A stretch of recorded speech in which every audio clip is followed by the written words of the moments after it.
Oh God! Oh God! Fuck. It's really good, David. It's really good. Oh, Carl doesn't laugh at anything. It's like a laugh.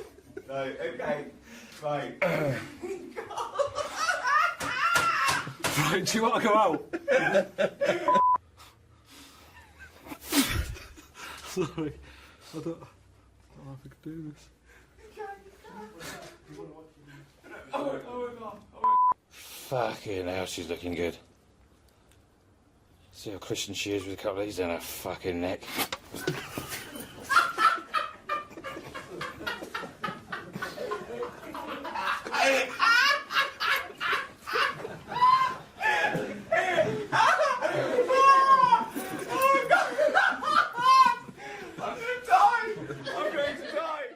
You know Hannah's got you out here because you stink? Making a smell in there. Like knocking about with a fucking crab stick.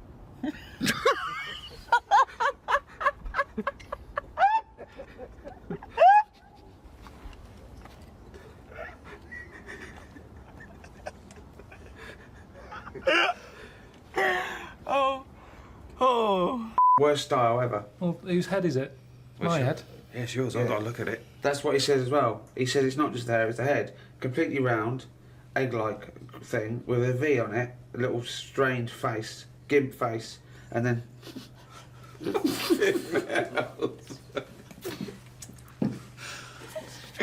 Okay, let's do it again. Don't worry about it anyway, it's nature. It's not nature, mate. It is nature. It is nature, that's exactly what it is. This bit fucked off, that bit stayed. Don't worry about it. Oh, God! Oh, there's no chance.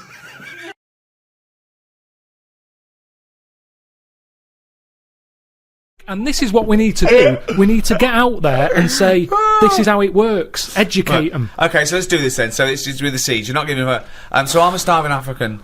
Hello, Carl. Have you got any food? Got any food? Got any sandwiches? Well, I starving. have, but if I give you my sandwich, there's someone else behind you, and they'll all come out. So what are you going to do then? What are you going to do? I'm going to help you. How? What are you going to do? I'm gonna make you think about how to make food. Oh, okay, right. Have you ever grown anything before? No. Right, well, here's some seeds for potatoes. Brilliant. Oh, thanks, Carl. See you later. Do I just put them in the ground, yeah? Put them in the ground and water them. Oh, there's no water, you dopey cunt. There is some No, water. there's no water, you dopey cunt. That's why we're starving, you dopey cunt. Right, well, at that point, that's where I go, well, this is a lost cause here. Right. There's no point. Can I have your sandwich then, after all? No, or you're what? not having it. You're not having it now. So not only can I have a sandwich, you give me seeds with no water, you useless, bald-headed fucking twonk. Right, but there's got to be another way round this. Go on then. Either move, right? Because every year they're going to be queuing up saying, "I'm hungry, give me a sandwich." No, you're not having another sandwich. Once again, it's an utterly ill-informed discussion.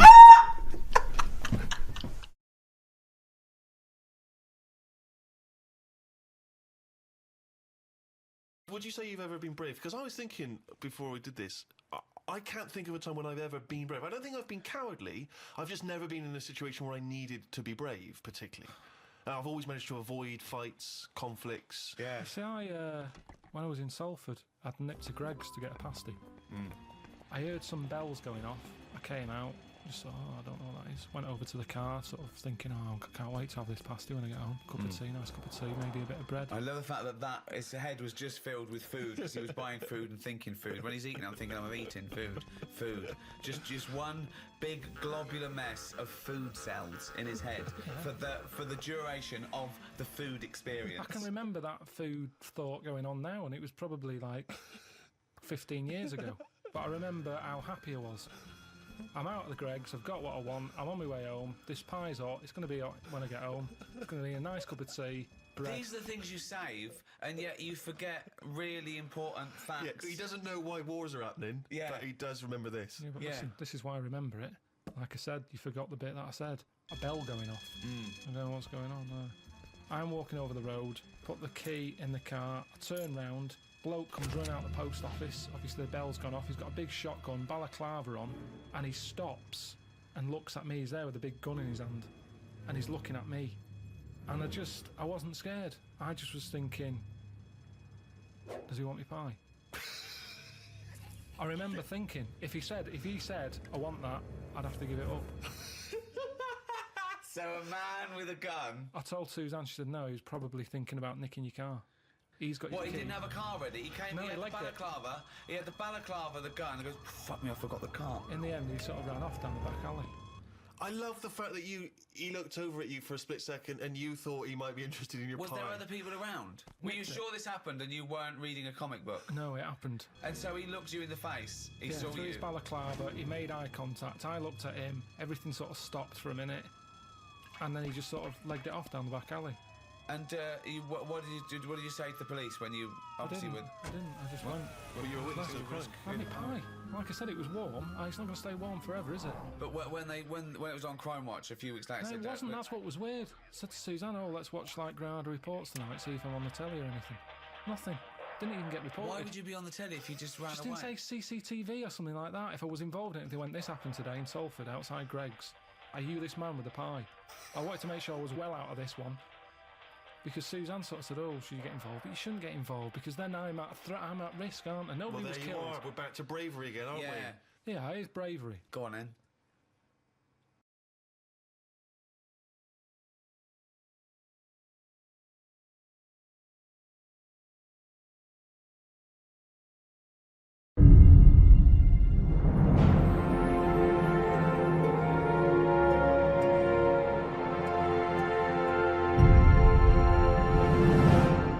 Hello, and welcome to Learn English with Ricky Gervais.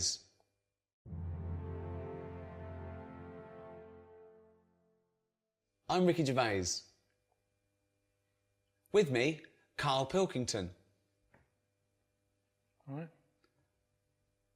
I won't be speaking your language. I won't be translating what I say. I'll just be speaking English, okay? The translation will come up on the bottom of the screen.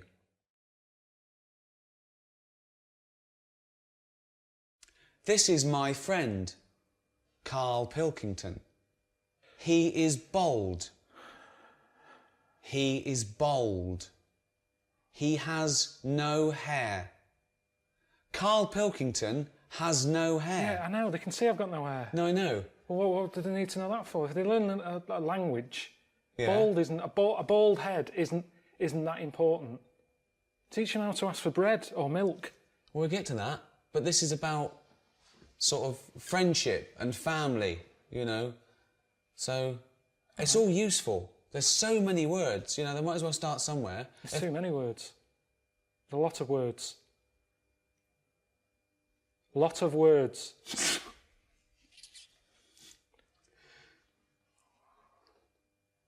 So you say it. Karl Pilkington is bold. Karl Pilkington has got a head like a fucking orange. Right, I really don't know why they need to learn this. Because they might need to say that one day. No, but I get enough abuse now from English people. I don't want Chinese suddenly turning up going, "Bold fucking orange." Teach them how to say milk. I need milk. Milk for tea. Coffee. Teach them useful stuff. Okay, well, go and teach them something then. Who am I talking to? People around the world, they can't speak English yet. So what are they... Well, so, Chinese well, are the doesn't ones it that- do, okay, what? I've been to China and none of them know English. Right. So they need to learn English. Okay. So, what would they want to know? You see, they don't need to know about milk because they don't like milk. They think English people smell of milk. They smell of milk. Smell. What does smell mean, Karl? Smell. Stink. Fucking hell, you smell. Rank. Rank. So you've got a Chinese fella, he's coming over here and he's learned the word rank, meaning you stink. Smell. Stank. Stunk. That stunk. Give an example.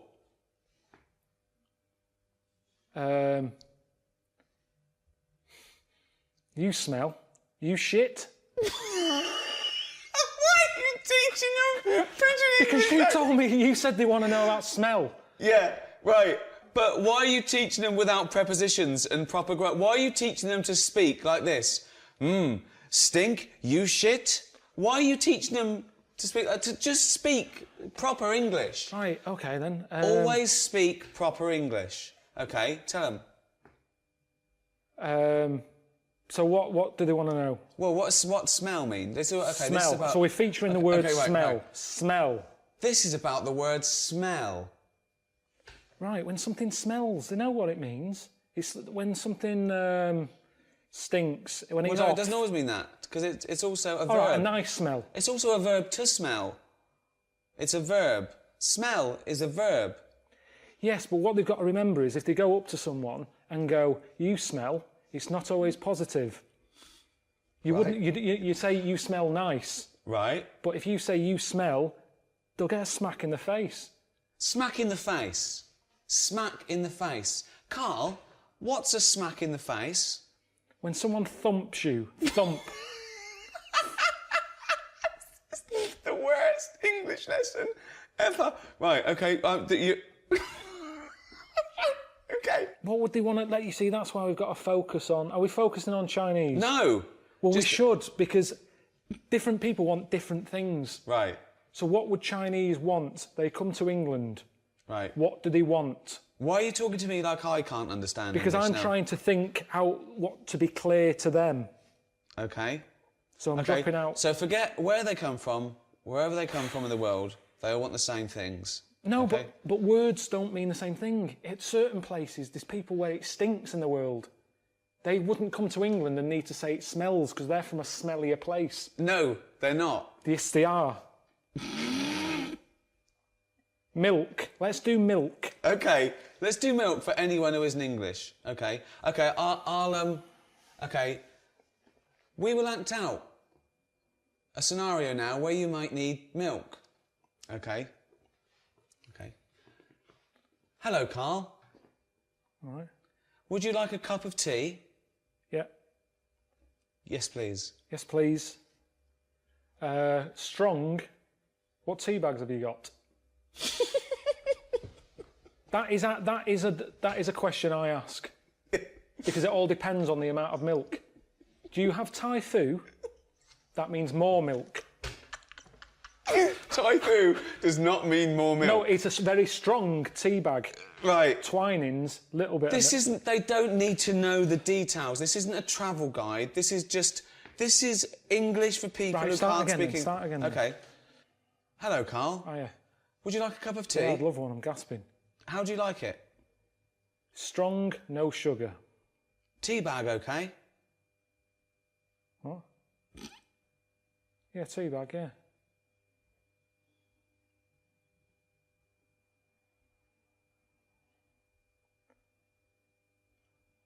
Right, that should be all right. Would you like some milk? Just a drop. A drop, not much. Would you like semi-skimmed milk? Yeah. Semi-skimmed milk. Whoa.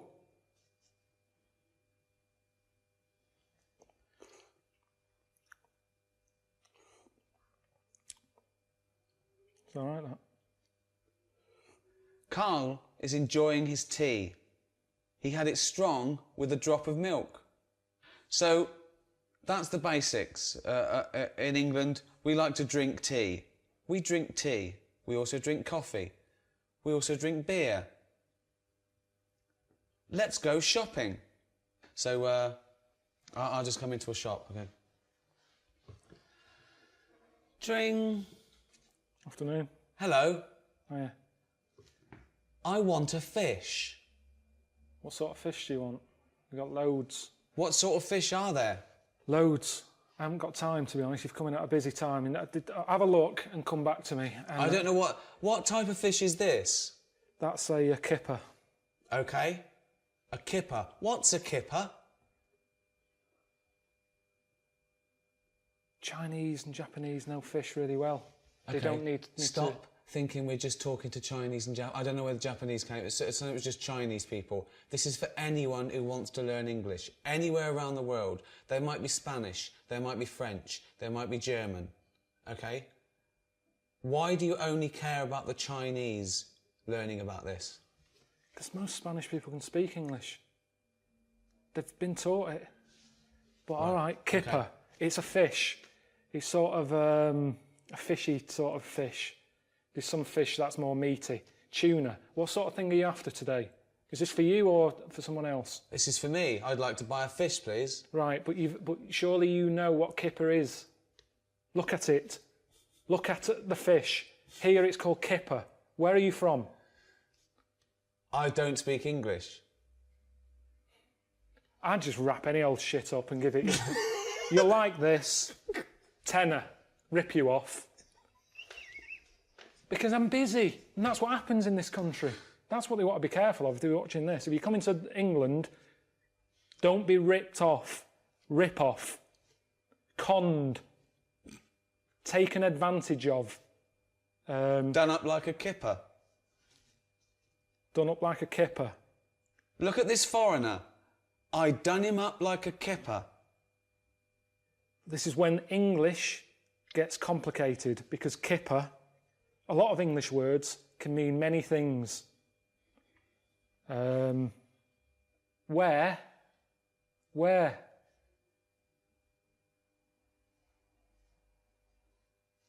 Same word, different thing. Wearing. Where have you been? I'm wearing a jumper. Where have you been? Where? Brilliant. One word, two meanings. At the spa. Hello. I'd like to book an appointment for a treatment. Okay. When are you thinking? We're busy all today. Tomorrow? Can we just do it today? Can it just be available now? Can't we just do it that it's available now? There's nothing... Well, all right, I can fit you in. Someone hasn't turned up yet, so we can get you in sort of in 10 minutes. Okay. Right. Okay. What would you like? I would like a back, crack and sack waxing, please. I would like my back waxed, my crack waxed and my sack waxed. Right. Do you do the treatments yourself? No. I'd like you to. Well, I can't. Why not? Because I have to be on reception taking calls. Well, okay. You can't request who's doing your sack, your crack or your back. There's a woman in the back who does your crack. Well, This is fucking insane. Right, that's enough. No, I don't know what we're doing. I don't know who's going to learn anything from this. Wait. Okay. Okay. Well, ask me some questions about... Okay. Well, I don't have to ask you any questions. I said you can be going in 10 minutes. Okay. I'm not doing it. I'm a work here. I'm not paid or qualified to be sorting your arse out. Wait, okay. Actually, thinking about it, the hair on my crack hasn't grown back, nor has the hair on my back. But my sack is very hairy. Wait, my sack is very hairy. I don't need my back waxed or my crack waxed, but I need my sack waxed. Right. Now, I'm surprised you haven't done it yourself, because it's the back and the crack that's the difficult bit. The sack you can do yourself. Oh. And to be honest, it should all be growing at the same time. No. So there's something wrong with you. No. You've got a hairy bollock. When your back is lovely and bald. Right. You don't need it doing... Bald. Fuck's sake. My back is bald. Yeah. My crack is bald. My sack needs waxing. Right. It's quite an emergency. My balls are very hairy. Can I have them waxed, please? Yes. How much just for the balls? £15 for £15 two, for the both. For two. Okay, Yes. that's good. So £7.50 each. It's £7.50. Yeah, but we don't split it. That's the price. Yes. You can't have one done. No, it's I have £15. I have two balls. How many balls do you have, Carl? Two. Carl has 2 balls. Are your balls hairy? Average. Okay. Which is strange because Carl's balls are hairy, but he is bald on his head. His head looks like a ball. His head looks like a bald testicle. Karl has a head like a bald testicle, but his testicles aren't bald. OK, how long will it take to wax my balls? 10 minutes. 10 minutes.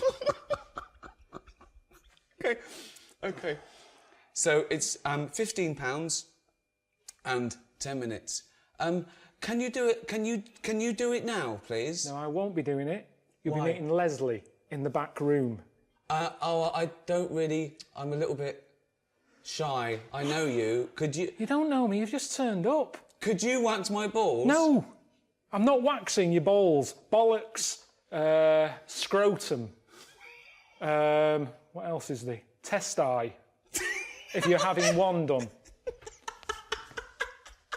Bollocks. Sack. What else is there? OK, Right, we've done done. that waxing. OK. At the doctor's. Hello, doctor. Hello. I have a pain. Okay, whereabouts is the pain? My anus. Of course it is.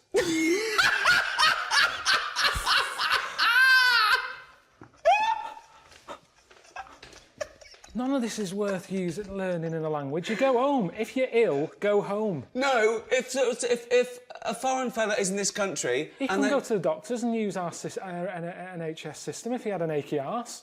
He'd get on the first flight home. Why aren't you going travelling?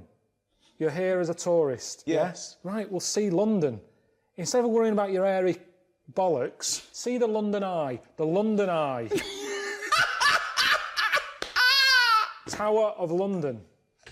These are things that are going to be useful to them. OK. Tower of London. London Eye.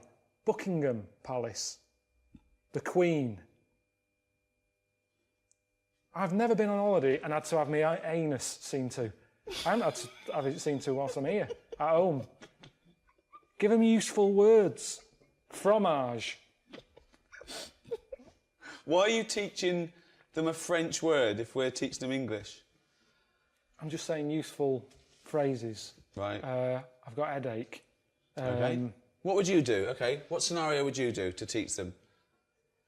Who are Karl you? will now teach you a useful scenario. Yeah, who are you? Anyone you want me to be. What do you want to do? The bins haven't been emptied. Who? OK. Who are you? You're making this scenario up. This So is your. who are you then? The council? It's up to you. Right, you're my neighbour. OK. Why do you keep putting bins out? The bin men doesn't come till Thursday. You keep putting bins out. I'm sorry, Karl. I'm very sorry. I've had a bit of trouble. I woke up this morning and it's the worst it's ever been. I've got distended. I've got a prolapse rectum and I've distended. My testicles are very, very low because I'm old. I'm lactating. Yeah, all right. Listen, can you just put the bins out on a Thursday? I can't put the... Put your my balls Yeah. are so low because I'm an old man. Can you put the bins out on a Thursday? The bin men doesn't come till a Thursday. It's Tuesday. You're putting bins out too early. There's foxes getting at them. There's shit all over the place. There's dirty underpants you keep putting in the bin. I've told you, it attracts foxes. Stop putting the fucking bins out two fucking days early when they've got to sit there and it attracts you. I'm trying to sell me flat. There's dirty, shitty undies all over the fucking pavement. This has happened to you, hasn't it? Yeah, it has, yeah.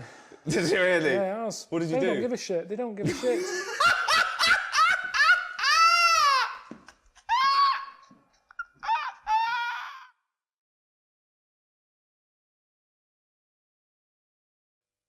We hope that's been useful for you. So when you visit England, you can talk just like an Englishman. Thank you for learning English with Ricky Gervais and Karl Pilkington. So, yeah. See ya.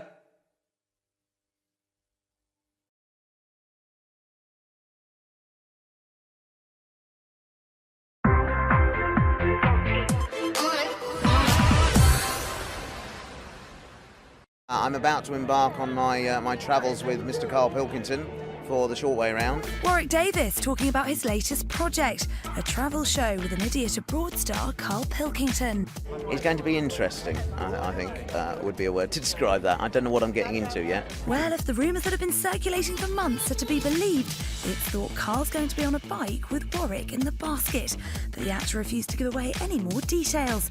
What he would confirm is more of Life's Too Short with Ricky Gervais. We're writing a special at the moment for, I think probably for early next year. So a Life Too Short special. I can't tell you, it's terrific though. I can't tell you, but it's really, really great. Yeah. Oh, Warwick, if you insist on being so secretive, no wonder the internet's rife with bike basket riding rumours.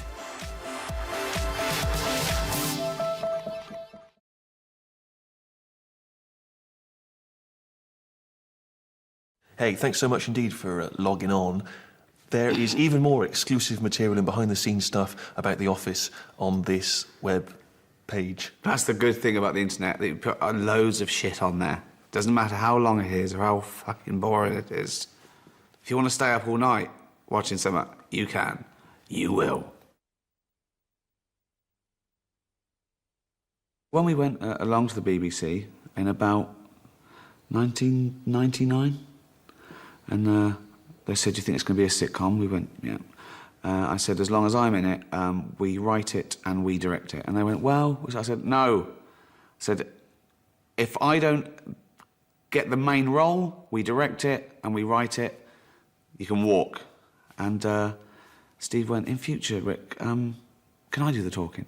He was a little bit worried that as a nobody, I was laying down some ultimatums. Specific demands from the off. But I think what was weird was because Ricky had never set out to be an actor or a comedian, and he wasn't chasing fame, and he wasn't desperate to be on the telly, his feeling was either we do it in the way that we think it'll work, or we don't. And it's, you know, he'd rather go back and do his regular job than sort of compromise it. And whereas I was panicked, you know, I was thinking, I want to be on the telly, I want to be famous and rich. What are you doing, you maniac, you stupid fat old maniac? So I was a bit more panicked, and I was trying to kind of, but somehow I think his kind of forcefulness worked to our advantage in the end, because you need that confidence in a way to sort of see your vision through. But we've sort of kept that up. We've never taken anything to get a stepping stone. We've never compromised. We've never did things that we didn't want to do to get somewhere. And it sort of makes you bulletproof. If you really can walk away and just go, oh, OK, we'll leave it, then, you know, the bits that you're left with are your vision, are where you've had total control. And I think that's quite important. Because otherwise you're... Yeah, if you're successful, otherwise you're just living in your car.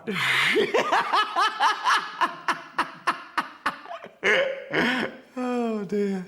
The thing that interests me about The Office, which was so brilliant and in a way educational, was that it, you know, revealed the tremendous flowing emotions that happen inside an office. You know, a lot of sitcoms have to do with family, a lot of sitcoms have to do with friendship, and everybody knows all those dynamics. And then you underestimate sort of how complex the lies are that we tell in the workplace. Everything happens in the workplace. I think the fact that it seemed small, that it was literally just an office, is exactly the point. I think you could go into a shoe shop or a place where they sold ties, and it would be equally compelling. Because we were so naive, though, we were thinking, well, there's not going to be any actors that will be able to be convincing and real and naturalistic. We're going to need to, you know, grab people off the street. I mean, we had grand plans, you know, sort of auditioning in village halls all over England to find these real convincing people. And then we realised that real convincing people are terrible. That's why they're not actors. And that actually really good actors can just do an amazing job. And a lot of people always give us credit as though they say, was it improvised? Was lots of it improvised? But it's the actors who are just so good at making those lines seem real. We knew that as well. It's 99.9%, you know, in the script, and so we needed people to do that like they were saying it for the first time. And there's the real skill. But we did want unknowns, and we kept to that. We didn't want people who'd been, you know, in soap operas, and so because we wanted people to suspend their disbelief long enough, just for the first 2 minutes, to think, is this real? Is this a real documentary? And I think we sort of got that to a certain extent.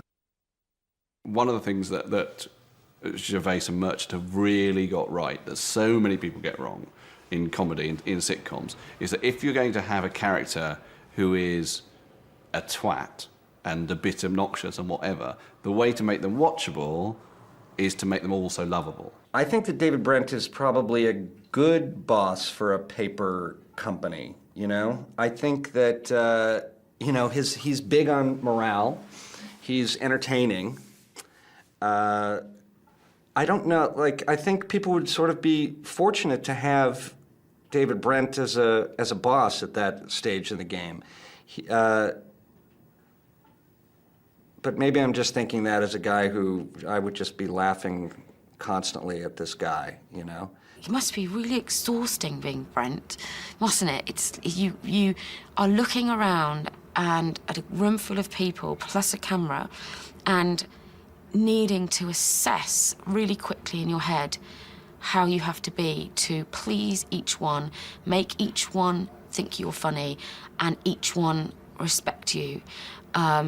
And you can't do it, you know, with everyone. I'd be exhausted if I were him. I wouldn't have it in me.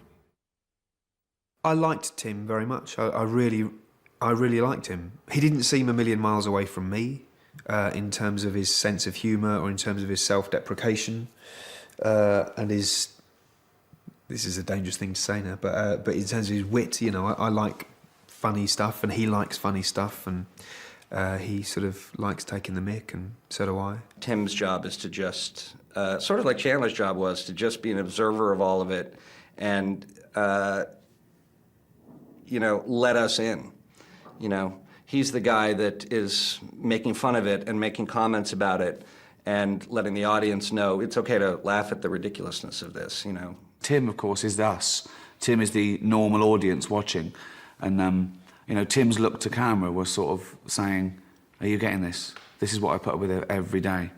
So that was very important as well, because he was, you know, surrounded by idiots. And he was the sort of dissatisfied Socrates in a room of satisfied fools. We had spent so long talking about the characters and people from our own lives that were like those people that we sort of had quite vivid ideas of what they should look like and sound like and be like. So I suppose we were sort of looking for actors that could... Which turned out to be naive because, of course, for example, Gareth was meant to be quite a strapping sort of squaddy type. And we, you know, were looking for those types. But, of course, when Mackenzie walked in, that went out the window. I knew from the moment I read the script that this was the one I had to get if I was gonna have a chance at having a career in acting. You know, I'd been doing bits and pieces of TV and I've been slogging around the stand-up circuit for a decade, and this was the one that stood out.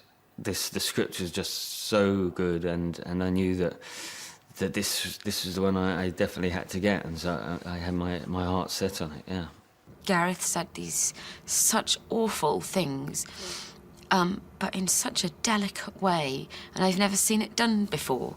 I've never seen, you know, someone who really should be this kind of big old red-faced, sweaty bloke saying all these ghastly things, but it wasn't. It was sweet Mackenzie, who is such a nice person in real life, that I loved the juxtaposition of it, and I thought it worked brilliantly. Subconsciously, he's probably disappointed to find himself in this position in life, but he can compensate for that by having these delusions of grandeur and giving himself a title and making out he's a bigger person than he is, more important than he is, and it gets more respect than he actually does. So yeah, the title is very important to him, and his desk space is very important to him, and yeah, his pseudo-macho hobbies are very important to him. They all make him into this person that he wants to be, rather than this little man that he actually is. The first time I went in, I just read with the casting director. The second time I came in, I read with Ricky. And I loved that because you could actually, because I knew that he was going to play Brent, you could actually see things come to life and you could see what road they were going to take in terms of style. Sometimes I went in for one script that I actually did like, and then in the audition it was like, come on, bigger, bigger, bigger, think pantomime times a million, and I'm not very good at that. I'm sort of a one-trick pony, and kind of I'm always asked to sort of, speak up, and so The Office was sort of perfect for me because I could just sort of kind of be myself. I do think it is one of the great casting triumphs of British television. I mean, I keep being haunted by that sense of how revolutionary the casting seemed and the performance style. But every single one of those characters is so perfectly cast and in a sort of new, informal way. It's not a big, rounded, performed thing. It was just a way of finding people who would fit that style perfectly. And when you do cast things, you realise that you're always casting for style. Someone can come in and be very funny, but they're not right for you. They're funny in a slightly different way. Their tone is slightly bigger or smaller. And I think the perfection of the casting, all credit has to go to them for that, for how perfect everybody was, as it were, right down to the glory of Keith.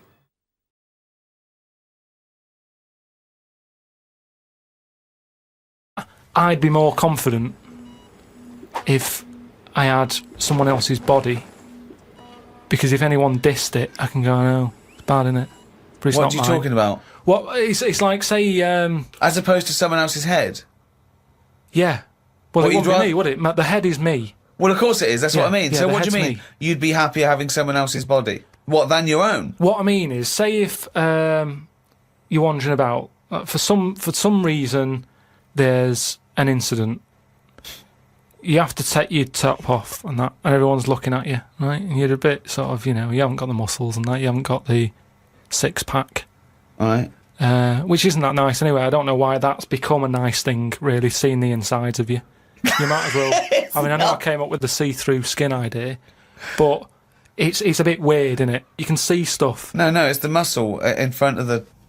No, it's not. It is. Sometimes you can It's see, not the- like, it's not the tubes. outline of your No, you can't organs. See tubes. You can see tubes and veins and stuff. Well, you can see veins. Yeah, well, I don't want to see that. That's why we've got skin over it. Is Well, what stop I mean. looking at naked men, then. I know, but sometimes you can't help it because it's been hot, and like you say, there's people walking about with vests on and that.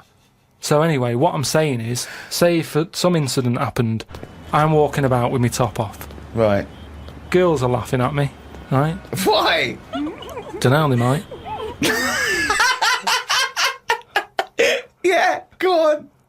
So they wouldn't look at your body, they'd all look at your head. So what I mean is, yeah, rewind that, right, and imagine all that happens again, but I've got someone else's body. Right. Whose body? Just some fella who's died, and my body was injured, and they said, we've got a new body in. You can Right. have it. We'll Yeah. stick your head on it. Yes. Yeah. Now, say if... They're laughing at you. They're laughing at the body, They're laughing yeah. at the body. Yeah. But at least I'd be able to sort of go, I know it's a mess, but it's not mine. At least I don't have to claim ownership. So all of this extraordinary technology that can make put one head on another person's body, so you can go, it's not my body. No. But it's not your own. I'm not being funny though. So if you have a body transplant, right, and you're there, you're at home, Yeah. naked, you look down, Yeah. lovely penis and a set of testicles, Yeah. right? What do you do with them? What do you mean? What am I doing with them? Well, do you like them? Well, you wouldn't mess about with them as much as if they were your own.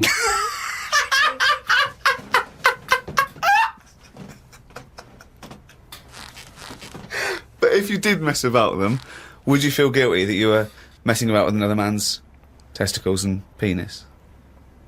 And it's the full body. Yeah. No, because they're not my hands either.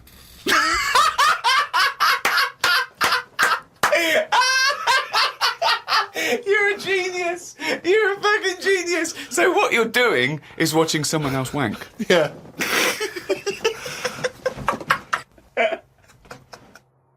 And for those of you who don't know me, and especially if we meet in the bar later, my name is Danny. Do you want a pint? Danny, do you want a pint? Fornication. I'll read that again. For an occasion like this, I want to make sure I keep up the traditions of being a best man. Apparently, I need to get the groom to the church on time, tick. I need to remember the rings, did that. And I need to have sex with a bridesmaid. Whee! To be fair, I wrote these before I knew I would never have sex with them. Maybe when they're older. Never say never. And keep away from pedo Rog. All right, pedo. Nice to have you. He's come a long way. Good lad. It's great to see so many people turn up to see Josh finally tie the knot. And about time, too. Nat's got it all. She's brilliantly clever, apparently really delivers in the bedroom. Like mother, like daughter, eh? He knows what I'm talking about. No. And I don't know about you, but I feel she could easily be a model, I think we'll agree, if it wasn't for her nose. When I first saw her beavering away, cooking Josh a meal, I knew she was a real catch. I've got no idea why her previous boyfriend cheated on her, but I'm glad he did. Cheers to him, wherever he may be. Probably shagging. No. Seriously, Nat, you're a real 8 out of 10, love. I mean that sincerely. And we're delighted you and Josh have found each other. So, everyone, please raise your glasses as we say a little toast to Nat and Josh.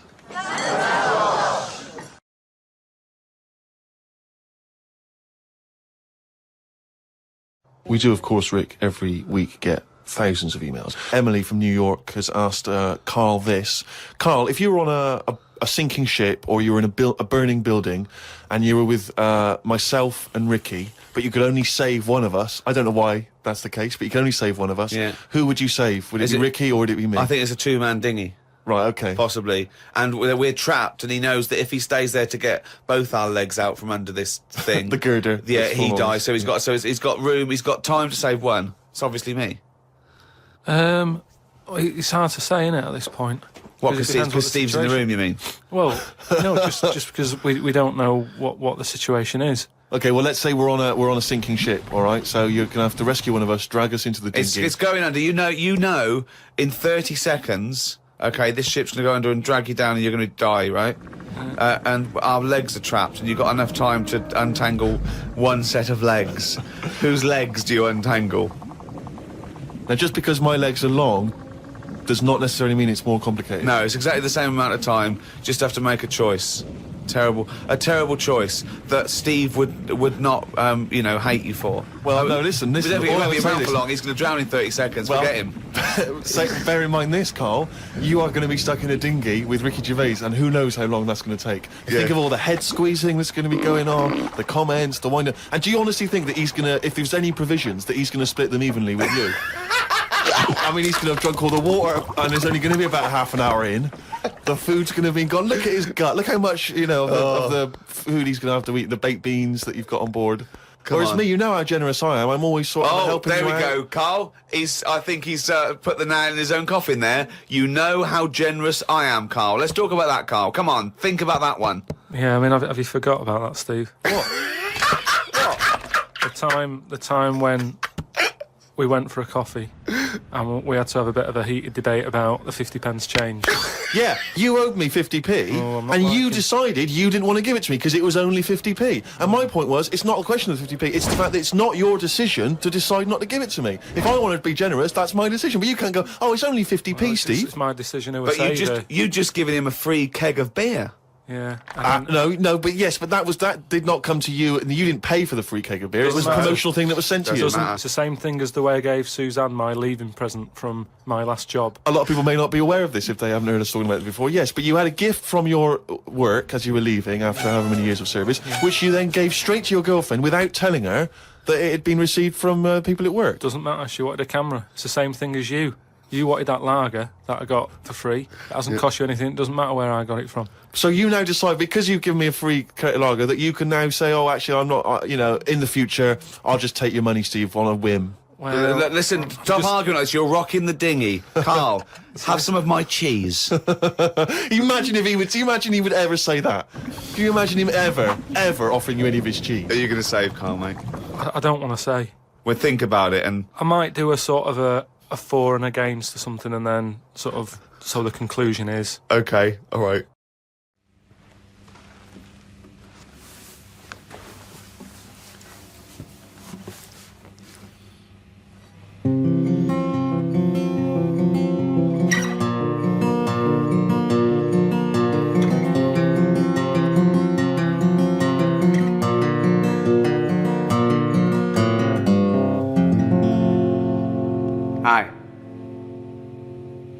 Welcome to Learn Guitar with David Brent.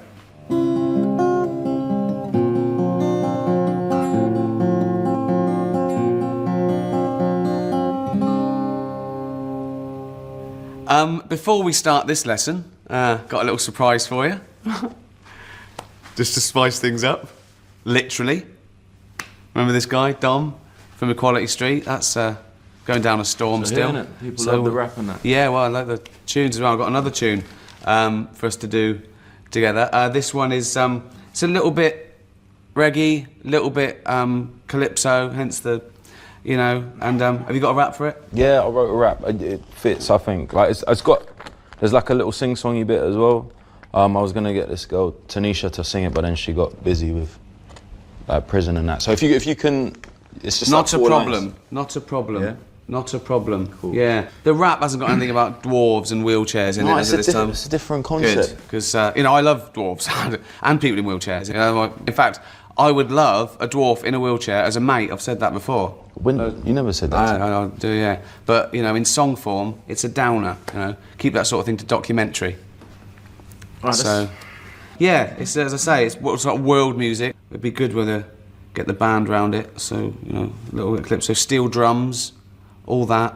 Maybe some real African vibes from you know stuff like Paul Simon. And yeah, let's do it. It's called Ain't No Trouble.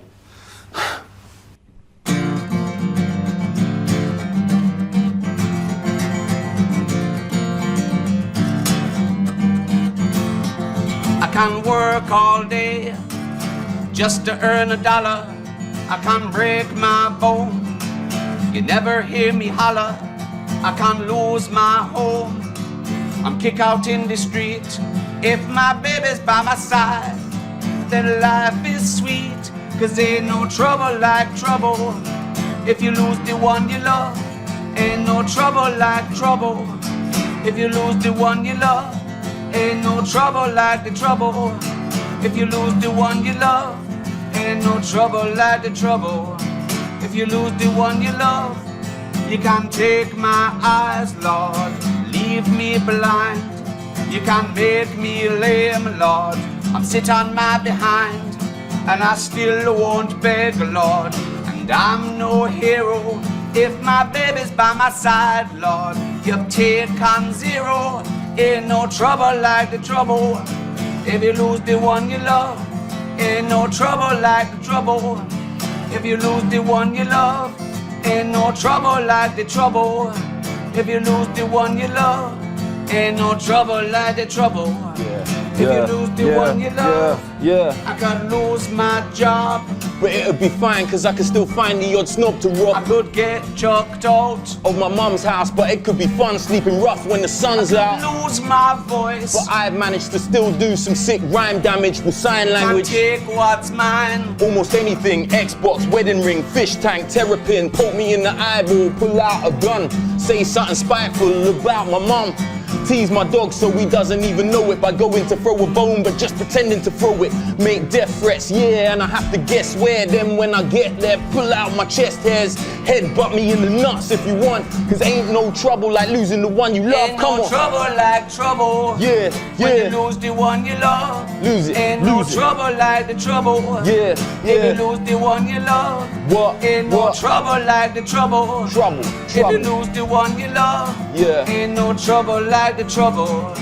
If you lose the one you love, oh. Oh.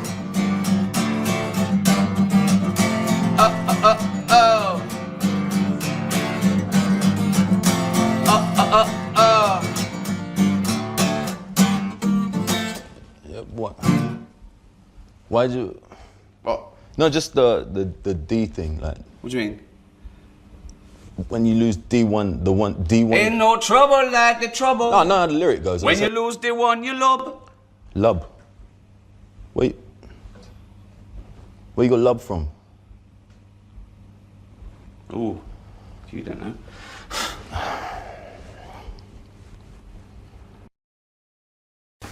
Right, this song is about my favourite place in the world, Slough. Just great memories, great memories. More convenient than a Tesco Express. Close to Windsor, but the property's less. It keeps the businesses of Britain great. It's got Europe's biggest trading estate. We're here with Stephen Merchant, Ricky Gervais and Karl Pilkington to talk about The Ricky Gervais Show, a new animated series spun out of their award-winning, record-breaking podcasts. If you could have a superpower, what would your superpower be? Telepathy, X-ray vision, flight, invisibility. But why have I been picked? Wouldn't it be a fascinating experience to go into space? He's thinking, I'd like to meet some aliens. Well, yeah, that'd be brilliant. What would be brilliant? Seeing a little alien and that, having a chat with him, finding out what's been going on. Here it is in cartoon form. Why is that? First of all, don't like the order that he introduced. My name first? Yeah. Well, I think it's about time my name came first. Really? Well, I never remember, when did it get decided that it was Gervais Merchant as a part? Early on, and I told you, luckily, it worked. I said, oh, it's just alphabetical order. And you I swallowed that. Karl what was your Pilkington. second question? Second question is, Karl, look like you're enthusiastic. This is I The am. Guardian. This I is am. where it all started for us. We did the record break podcast with The Guardian. It went on to become the biggest download. 205 million downloads so far. And now it's being made into animation with HBO, probably the greatest channel in the world, and Channel 4. Also a channel. Yeah. So, Karl, a little bit of decorum. Yeah? Excited to be here? Yeah, it's just we're doing a full day of this and it just gets a little bit wearing. Well, hang on, but this is... Well, you don't say that, because they want No, to but think it's that better to tell them why. This is an exclusive. Yeah. I don't know, it's everywhere. People get sick of hearing about it. That's what happens, isn't it? I mean, you crop up everywhere every time something comes out. It's like, oh, what's he flogging now? That's the problem. And that's People a are just friend. going, That's I know, a friend. But that's how it comes across, isn't it? It's like, here we go again, flogging something. Okay. As far as I'm concerned, our bit of work's been done here. Right. I don't know why we have to sit and explain to people. So you just like people to just buy our products, no questions asked, just buy it, give us the money. If you want, but what I'm saying is the people who have made the DVD, when do they get involved? When do they get off their arse and do something for us? Instead of us sat here having to flog it. It comes across cheap. I hate it. But they don't. But the people looking at this don't want to see the fellow who does the accounts for HBO, do they? But this is a nice symbiotic relationship with The Guardian. The Guardian said, yeah, we're... Guardian, these are nice people. Don't you want people to see this? Aren't you proud of it? It's not the best thing I've ever done. What's the best thing you've ever done? Your fucking paper round. Because that's the only two things you've done so far in life. You had a paper round, then you had this, then you met us. I just feel like... Is there a DVD of the paper round coming out soon? Yeah, I'd like to see that. He reckons that's the best job he's ever had. He said I was my own boss. No, you weren't. No, but it's the best job that I did as well. I felt confident in it. If people said, what do you do? And I do a paper round, I reckon all my customers would have been like, it's bloody good as well. Always the right paper, didn't rip it in a letterbox. Yeah. I was good at it. This shouldn't have happened. This is all an accident. You Right. said, oh, HBO are animating it. I said, great, how much? And you go, oh, well, don't worry about that. You know, I still don't know to this day what I'm meant to be getting out of it. The drawing, you sort of, all I heard you say to him is make his head rounder. I've had no input into it at all. It's just... What do you think of the roundness of the head? What's your opinion of Karl Pilkington? Same shape as yours. Yeah, it's a perfectly admirable head. I'd be proud to have that head, and apparently I do. And so. have you seen the animation? Yeah. What do you think? I thought you looked a bit like Fred Flintstone. Well, yeah, a bit Fred, a bit Barney. But that's what we said. We wanted it sort of Hanna-Barbera, that sort of, you know, cuddly retro look. Because the things he says on the podcast, if you add to that a nasty, scary cartoon, it's going to be over the top. What would be a nasty, scary cartoon? Like if you were all naked or something? Oh no, just like spiky Right. and trendy, and I think it had to be nice and cuddly because he's a little funny little cuddly creature, isn't he? You know, it's just like a lovely little round-headed. He's got a heart of gold, really. The Sun love it. They say it's good. The Mirror says it's genius. Seth MacFarlane, creator of the Family Guy, said it's the best animation he's ever seen. I don't like comments like that. Builds it up too much. It's just it's me saying stuff that I think I would have made more of an effort if I'd have known that it was going to end up on the telly. It's like when I was talking about stuff to these two, I'd be saying about the problems my Auntie Nora's having, stuff like that, thinking, well, she hasn't got the internet, she's never going to hear this. Then suddenly, it's on the telly. you know, and she doesn't go out much, so she watches a lot of the telly. And then she's going to be flicking about one night going, oh, that sounds like Karl. Oh, wow, this is good. What's Karl saying here? Just turn it up a minute, turn it up. And I'm talking about her having a wind problem. And it's a little bit... What happened with her wind problem? Well, she's still kind of got it. She's on a lot of tablets and stuff, and it's just sort of playing havoc with her insides. But has Auntie Nora seen it? Have you heard back from her? No, a relation told her that she's been talked about. She doesn't know what about. So are you censoring yourself now that you're more of a media figure? For telly stuff, yeah, because it's proper, isn't it? As soon as something gets on the telly, it takes it up a level. Guardian online. Well, it's still internet. It's still... I like that. I like the way it's just people... The only people who'll be watching this are people who want to watch it. You don't get any whingers. There's no one going on there. Are you closing off the comments on these things? Because that's annoying. We'll open those up. I'd close them. Because it's just people getting involved. If you don't like it, don't watch it. I don't understand that. I don't understand this whingingness. There's loads of things I don't like in life, but I don't stand around saying, don't buy them, you know. Well, you do. I'll buy a DVD for one. No, but I'm just talking about stuff that I'm not a big fan of, you know. Which is everything, really, isn't it? But, you know, you're excited by the fact someone puts it on, they watch episode 1, they're like, bam. We've got the second series, that's being made now, that's going on HBO, Channel 4. It's being sold around the rest of the world. Have you been convinced that this is a good product to buy yet or not? It's if you're into buying... You see, I don't buy DVDs, I'm not of that market. I sort of wait until it's on the telly, and this has already been on the telly. So if you really liked it and you want to remember it, buy the DVDs. That. And there's loads of extras on there, like little things, bits. unseen footage and all that sort of stuff. It's 13 episodes, Karl, for the money. You know, it's a lovely little collector's item. Good for all the family, if they're over 15. Yeah. And a bit mental.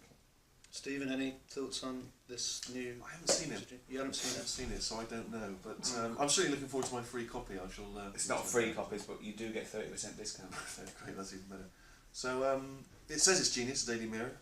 Yeah. The Sun says it's very funny. Don't say the Sun and the Daily Mirror. The Guardian. The Guardian could have given us a quote. Well, they probably didn't like it, did they? I don't know. They're probably going, oh, we started that. Yeah, we should get a cut of that, shouldn't we? Oh, here we go. Another hand. Yeah. Yeah, someone else. Jesus join Christ. the club. You've got 2 houses out the podcast, Karl. Stop fucking whinging. I mean, I'd say steal this from shops if you want. That seems a bit crazy. Well, no, we get paid. Will we? Yeah. Don't steal. Shouldn't say that, should we? Don't steal, don't do drugs, and floss. Wouldn't it have been better if we all stuck where we should be? Do you not believe in that idea of travel broadens the mind? Well, since the invention of the telly, you don't have to go that far to see You're it. absolutely right. We should just explain that the point we've reached now, obviously, we did the podcasts, millions of people became fascinated listening to our conversations with Karl, and now HBO have decided that that is worthy of an animation, and they've animated those conversations. You excited to be on the coolest channel in the world? Never seen it. Never seen it. No, but you've seen some of the programmes that our stable mates are incredible. Sopranos, Curb Your Enthusiasm, The Wire. Some of the greatest programmes ever made, I've Karl. seen them. So I've heard about them. People like them, but there's just so many of them now, isn't there? Well, it's classy, wins all the awards, just brilliant, up to date, cutting edge. Because we're up against some good stuff. Yeah, we're not up against them, are we? Well, is it better? That's that problem, isn't it? Is it better to be, you know, the small fish thing? Is it better to be next to a load of rubbish and people go, oh, thank God, something decent is That's a good saying. That's a lovely saying. Yeah. That's a lovely analogy and metaphor. Is it what was the saying? Is it better to be a small fish thing, or next to some rubbish? Good. Isn't point. that one of Obama's? I think so. Yeah. That's good. That. What was it again? You know what I mean? Go on. Well, people, it depends. No, don't say the saying. The saying's daft. That's why I didn't say it all. They say it's better to be. Well, no, they say. I didn't say. They say it's better to be a big fish in a small pond than a small fish in a big pond. Yeah. What do you but think then, of that? well, it's daft, isn't it? That's. If I was that big fish in a small pond, I'd be going, put me in the big pond. Give me. Why would you want to be a big fish in a small pond? I don't think the pond's so small that the fish can't fit in it and it's flapping around outside. It doesn't mean that, me, I can't move. It means I'm in charge here. This is good. I'm the big I am in here. In a big pond, I'm nothing. There's bigger fish than me. Isn't that better? What? Just not being noticed. It's like when you see those big sort of pools of fish swimming about, and you've got a whale that goes along or a basking shark. Yeah. And it goes right through them. Yeah. Don't knock about in that crowd. Be a loner. That basking shark couldn't be arsed chasing me. They'd go, I'm never going to catch that. He's on his own. Don't knock about with the crowd. Well, Go off on your own. actually, it's better to be in a crowd. Definitely not. Yeah. Nah. Go alone. Be your own fish. Be alone. And the basking What's shark. that saying? There's a saying coming out of this. What's the saying then? We've got word to tell. I'd say be a small fish in a big old ocean. Yeah. Yeah. Don't stay in a pond because you're restricted. Okay. Is this all part of the saying? Or are you gonna? Yeah. Okay. Okay. Nothing's good about that saying. A big fish in a small pond. Well, let's face it, it's not in charge. Even the big fish in the small pond isn't in charge because it's a pond. So that means they're in someone else's garden. So they're not in charge. So it doesn't work at all. I'm gonna bet. It doesn't work. It's a pond in someone else's garden. Yeah. What are you? I don't know really. It's just. No, I'm just a mate. We're mates. That's what we are, really. It's just that this is what we do as well. You know, if we were cab drivers, we'd do stuff when we were at work cab driving, whereas we're in film and TV. What? What do you mean? We'd do something. We'd have bets like who could pick up the weirdest person, wouldn't we? We'd take pictures secretly in the mirror. It's tiring. What, having me as a mate? Yeah, definitely. Do you know what he said about me once? He said something about your friendship with Ricky. He said, he's like an iron lung. I need him, but I wish I didn't. Yeah. Isn't that good? Sweet. Yeah. It's kind of like that. But you must have friends that are annoying and you go, oh, and you can't get rid of them. And then when you move, you think, well, I'll tell them the address. I could just disappear now. You didn't tell me your address, but I followed you. I know, you did. Can you believe that? You didn't just follow me, you chased me. I'm not joking. Did he really? Yeah. I told him, I said, I'm going home in a minute, and I thought, oh no. And it's when I lived in town, and his office was only down the road, and he didn't know where I lived. And he said, I'm going to follow you. And I walked really fast, legging it down Googe Street. With the bloke from the office running after you. Yeah. You weren't famous. Honestly, then. I got in, like, so he's answered, what's wrong? I said, Ricky's been chasing me. And she wanted to go out, I said, we can't go out yet, he might be out there. That's weird, isn't it? It is weird. Yeah, that is weird. David Bowie, Slow Burn. Yeah. Quite a Eno trilogy feel about it. Lodger and sort of low type. Yeah. But yeah. Enjoyable. Now, okay. That's stressful, isn't it? I think we've got things working now. We've had people coming in and out, just shaking their head, going, "Shouldn't have bought that desk." But it's all sorted now, I think. And you notice how it took about 25 minutes for them to come down as well, though? Do you feel like we're maybe quite low in the pecking order in the building? Definitely. You know, it's like Capital First, Capital Gold. They can shoot off to other sort of pirate stations, people's car radios, then they come back here. Oh dear. Oh, I had a job at Richard Sounds. Light fitting was buzzing. Now, but we've got. Thanks for staying, listening. Right, okay. Educating Ricky. What have we got? Airy Chinese kid. Go on. Right, yeah. This is the. I didn't want to do this. What do you mean you didn't want to do it? Well, I wanted to give you three, and I gave you one. It was like the alien man gets a beard or whatever. Yeah, which was total rubbish. So this one should be better, maybe. Hairy Chinese kid. Right. Well, we've talked about hairy people in the past. True enough. Aren't we? Yeah. You know, the little kids who grew up in woods and hung around with wolves and that. Yeah. Again, you're confusing it. Yeah, they're not. There were some people that were born. Very hirsute. They were not the people who were brought up with wolves. You just put that together in your Homer Simpson type mind. Right. Well, this is like a sort of close to that sort of story. Yeah. But the weird thing is, right? Chinese people aren't that hairy as a nation.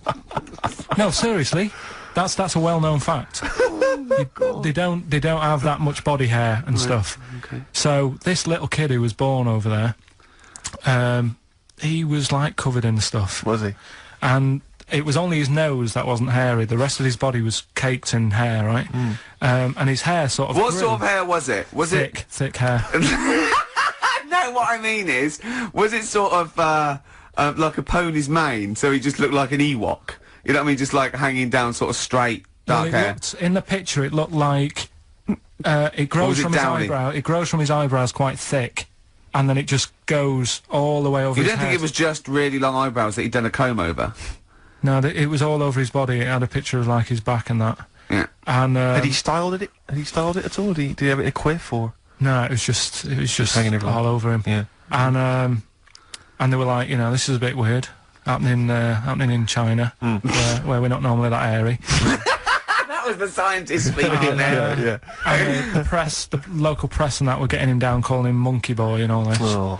And thinking Chinese press. But the doctor, yeah. Oh, they're cruel, aren't they? It's like those game shows. That's Japanese, isn't it? Yeah. That's what. Yeah. and the doctor said, I was talking through all that time while we were just like talking to each other then. Because I turned round and I still saw he was talking. Go on. So anyway, the local press came in to see the hairy boy, the monkey boy. And they were like being tight, taking the mickey out of him, and the doctor said, throwing him nuts. Said he's only airy. Said he's a healthy young kid. The only faults he's got is he's got a little bit of eczema and a boil. And he said everybody should just treat him the same, and I think he grew up a healthy kid. Yeah, so that's the end of the story. That's not a story. Why? But I've got nothing. I don't know what to say to that. So someone in China was born slightly hairier than the rest, and he was normal apart from eczema and a boil. That to me isn't a story. But if it is, I've got a million. I mean, it's sort of like bloke from Manchester went a bit bolder than the rest, got a job on radio. He was normal. I mean, that's not a story, is it? Do you know what I mean? All right then. Into a toilet, and women, when they use their little cubicles, they don't shut the door. Some of them just sit down on the toilet, right? And you see everything. And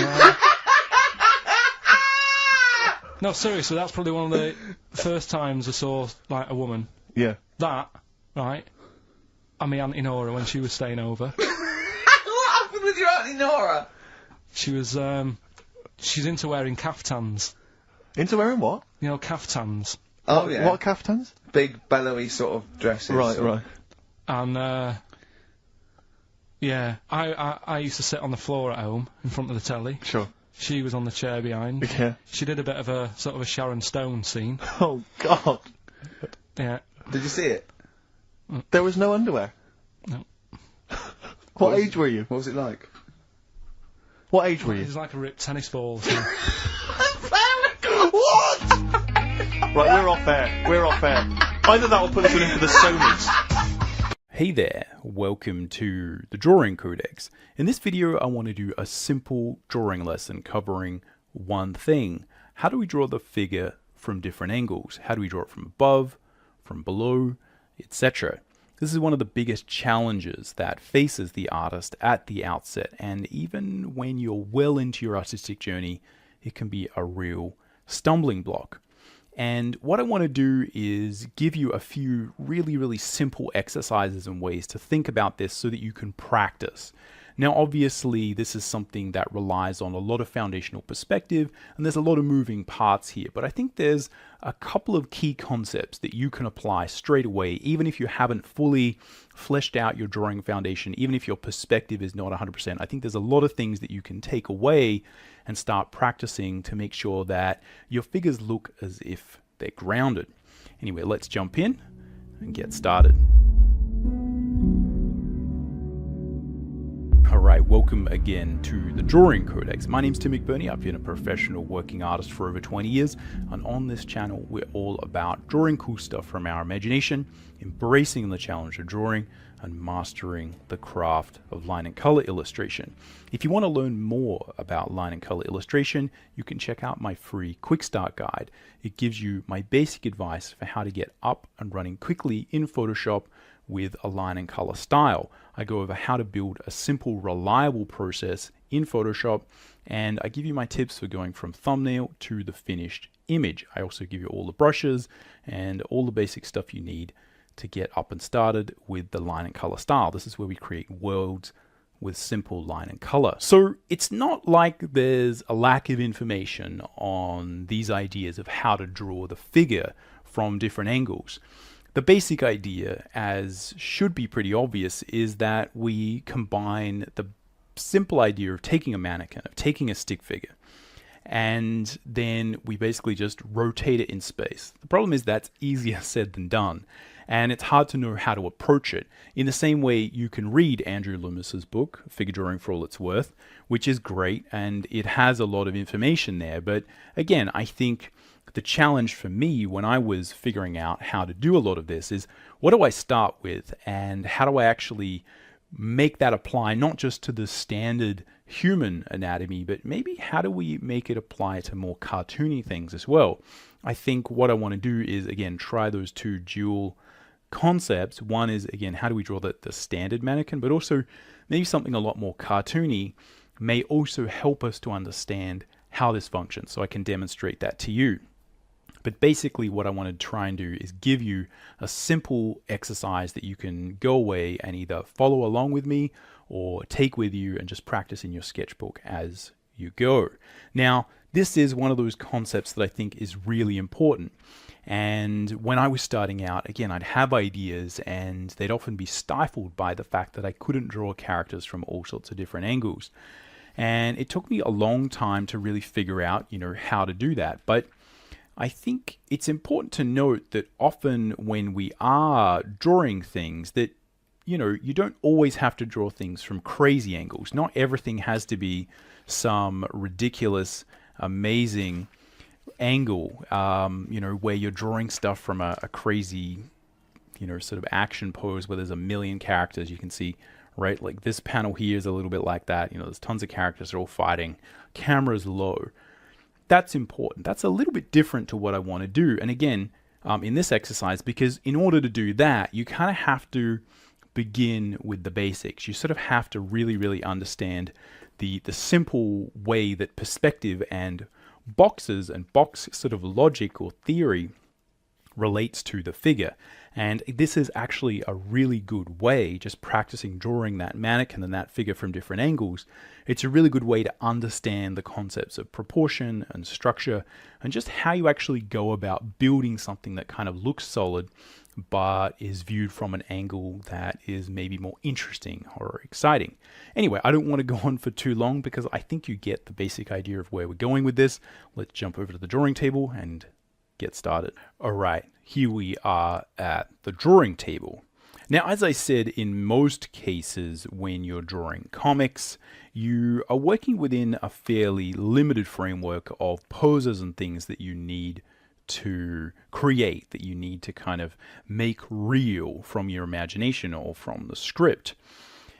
In most cases, I think what you'll find is that you don't always have to draw a lot of these heavy down angle shots, right? It just doesn't often make sense. When you do, it's really, really important. But if we think about often, if I take the basic idea of creating a Loomis stick figure mannequin, and if you're new to the channel and you're not quite sure what I'm talking about, there's a lot of other videos that I have on the channel talking about the concepts of creating a mannequin and drawing solidly.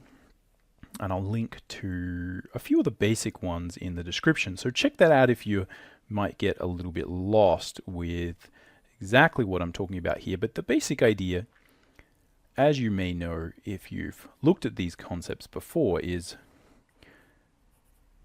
that we basically just draw a stick figure.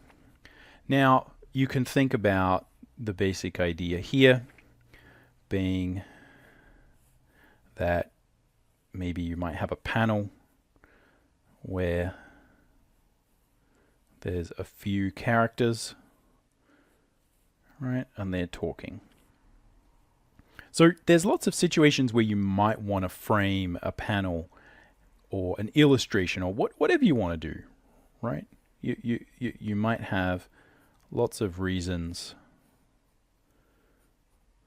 So again, I'm just kind of winging this a little bit, not being that technical with it, just for illustrative purposes. All right, but again, you might have some people talking to each other in a panel, and you need to do this kind of down shot. Now, that's useful, but in my experience, most of the time what you want to do is see faces and make sure that the posing is sort of clear. And this is quite a disassociated shot, and you may have a lot of stories and a lot of ideas that involve this basic concept of, hey, we're looking down at a scene. All right, again, there might be more characters over here. All right, again, just roughly transferring, all right, some of those ideas. Oh, that one's getting a little bit out of whack. But again, there might be a whole crowd full of people, right? And now, if you don't know what you're doing, this type of scene is just an absolute unmitigated nightmare to execute on. So it is really, really important to kind of understand your basic perspective and all of that stuff. It'll really, really make your life a lot easier, and it'll make these kind of things a lot more fun. In most cases, though, I do want to point out, because I think it is super important to remember that in most cases, we're just dealing with minor variations, with minor tilts. So, and this is just my experience, but again, this is just practical advice if you're thinking about this. Often this is the thing that terrifies me, right? I wake up in a cold sweat as a young artist, sort of thinking about, please don't make me draw this kind of scene because it's just too hard. But what I found in most cases is that, there's a couple of things, right? You can see this scene is a little bit like that. We've got a few characters kind of from above. But the idea of having to draw extensive scenes where, there's all these sort of dynamic angles, maybe in superhero comics there might be a little bit more of that.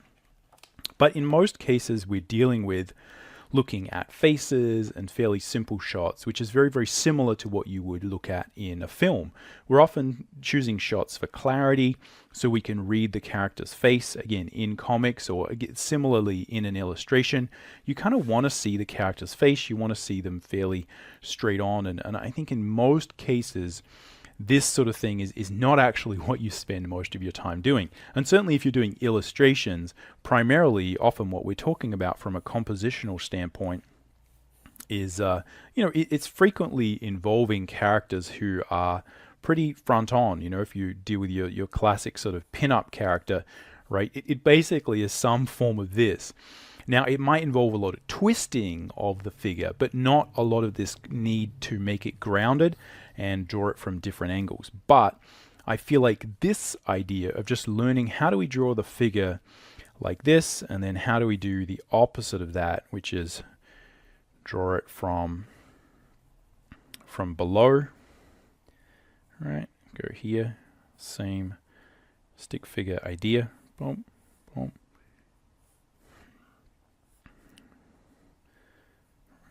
Got a head there. Right, and then we're going to have arm here, right, something like this. And again, you can continue the basic concept as you go, right? If we want to do that from the back, very, very simple, right? We just sort of flip the character around, right, and then we're drawing this. So I'm just going to be putting in rough perspective to illustrate what I need, and this is typically what I would do for myself. And I'm just illustrating the different options here. So we will get to some actual exercises, and I'll talk specifically about what I'm doing and how you can pull some concepts from books like the Loomis books or other sort of how to draw books and sort of actually try and get your head around this basic concept. But again, we do it from the back. It's the same thing. Right. So here the face is like this. Right here it's from the back. And the difference really is just what does that arc of the spine look like, and how do these limbs tend to bend, right, as a very sort of rough basic idea. So again, these are a little bit from above and, you know, below. These ones are a little bit more. The basic concept is the same. Again, the reason that you would have you know, some need to draw like a really kind of worm's eye view of something like this, I don't know why you would need to do that, but say you did. Again, it's going to be a very similar concept, right? Feet are going to be on the ground, shoulders are going to be somewhere here, right? Head is going to be up there. We're going to have some arms here.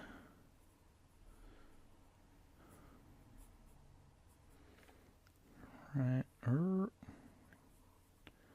So again, sorry that guys got a little bit squished, but again, it's the same idea. It's just a matter of how much exaggeration is there on this perspective grid, if that makes sense. Let's see if we can do better on that head.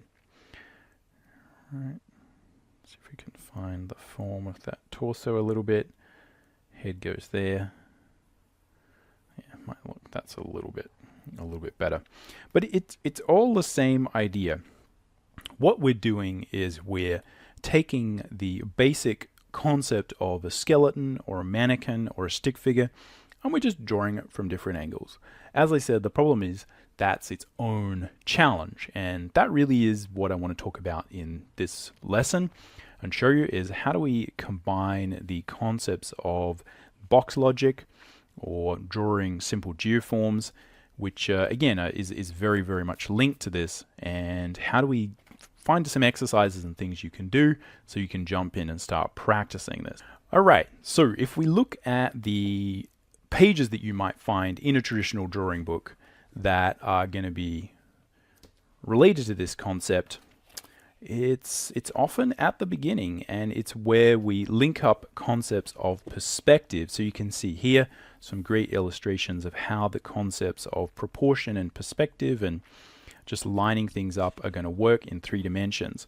So this is really what we're dealing with, is the idea that if we understand the basic proportions of the mannequin, which you can find in some of the additional videos I've got that I'll link below so you can check those out. But again, I'll go over them super quickly in this video so you can just jump in if you need. And then it's just simply a matter of understanding how perspective works.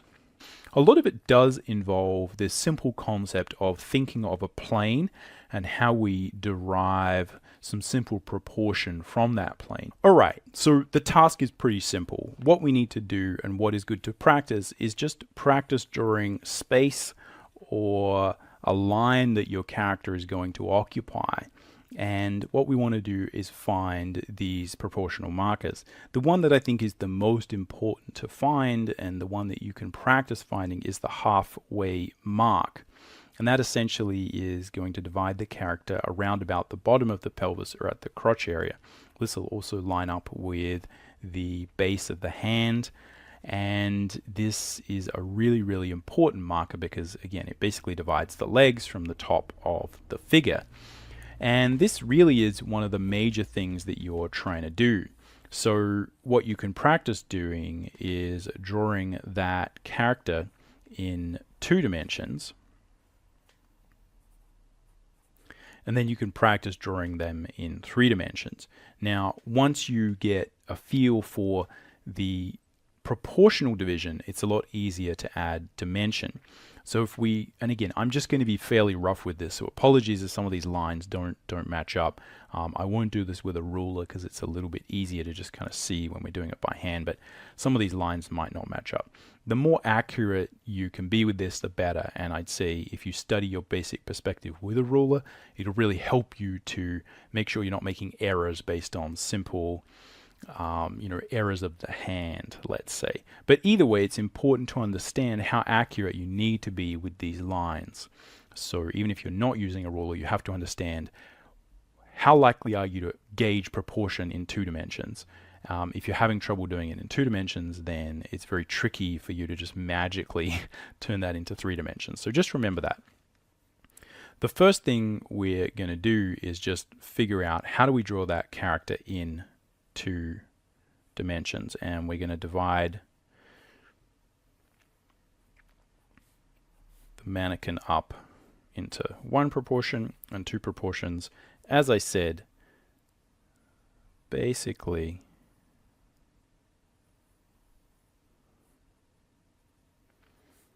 dividing the character at halfway and that sort of crotch area, right? So we've got something like this. Now, as I said, I've got more videos that talk about this in detail. But this should illustrate the basic point. So what we need to find is these set of proportions. We got 1, 2, 3. So 1, 2, 3, 4 at the top. And we use these to define essentially where the head is going to go up top, where the top of the shoulders are going to go, and where the sort of normally this line is a really good line for where the breasts or the nipples are going to sort of go, again halfway up the arm. And this bottom of this third marker is where you're going to have your navel and the bottom of the elbow. Down below, we're going to again divide this second proportion in half, and we've got 1, 2. The top is going to be the top of the legs, and the second one is the bottom of the legs. We've got some feet down here. We then know that the hand is probably going to come a little bit above the knee, normally 1 hand length above the knee, somewhere again around there. And that's the simple 2-dimensional proportion. Again, what we're doing is just making a stick figure out of this concept here. So this is where just, potentially copying these things or studying these or having some, you print out a version of this on your, computer or something like that, print it out, stick it up on the wall. It really helps to kind of make sure this stuff is fully imprinted into your memory. So it's important here that we find this halfway point. This division is really, really going to help. And again, you can fully study the figure, you can fully study all of these, but this is really the first exercise that I think you should apply. And this is the primary exercise that I think will really, really help you to just understand how to draw the figure from different angles. So in this case, if we transfer that proportion, right, so I'm sort of drawing it as a plane here, but this is just roughly to kind of illustrate things. Now I can guesstimate roughly where halfway up there is. But this is what we're dealing with when, all right, we can divide that up. All right, we can divide that up. This is where thinking about those proportions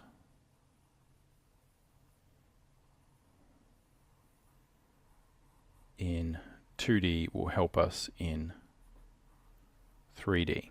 So you can see that if I find the midpoint, then it's very easy for me to roughly guesstimate where these other 1, 2, 3, 4 proportions are going to be. In the same way, it's going to be a lot easier for me to now guesstimate where these feet and legs are going to be. That is the baseline. And if we think about essentially repeating this concept again and again, it's just a matter of getting to a point where you line all of these things up. Now, obviously, this changes as you pose the figure differently, as you move things around, as the character moves. But if you're thinking about how to get your head around this in the beginning, this is where you start. And I think that can be one of the biggest challenges with this overall exercise, is just understanding what is actually going to teach you how to get better at this. It often is this simpler exercise where you're just thinking about, okay, let's make sure I can control proportion as I just adjust the figure and draw it from a slightly different angle, right? So if we take a simple, got a little sort of toy here that'll sort of help us understand this, just start by rotating the figure a little bit, right? Just start by trying to draw it from a little bit of an angle there, and then maybe you can draw it from an angle that's slightly below, and then you can maybe try draw it from behind, etc., etc. Just ratchet up the complexity a little bit by bit. That's one of the things that will really, really help you. This is where it all happens, at that halfway point. So what you can do is just practice the idea of how do you divide up that space. So what we're doing is essentially taking the fundamental principle of perspective here, that is the one you take away.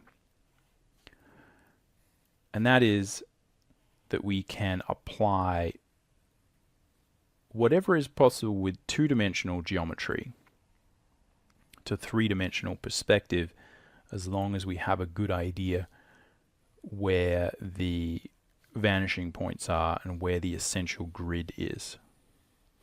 All right, so we've got a grid, boom, boom.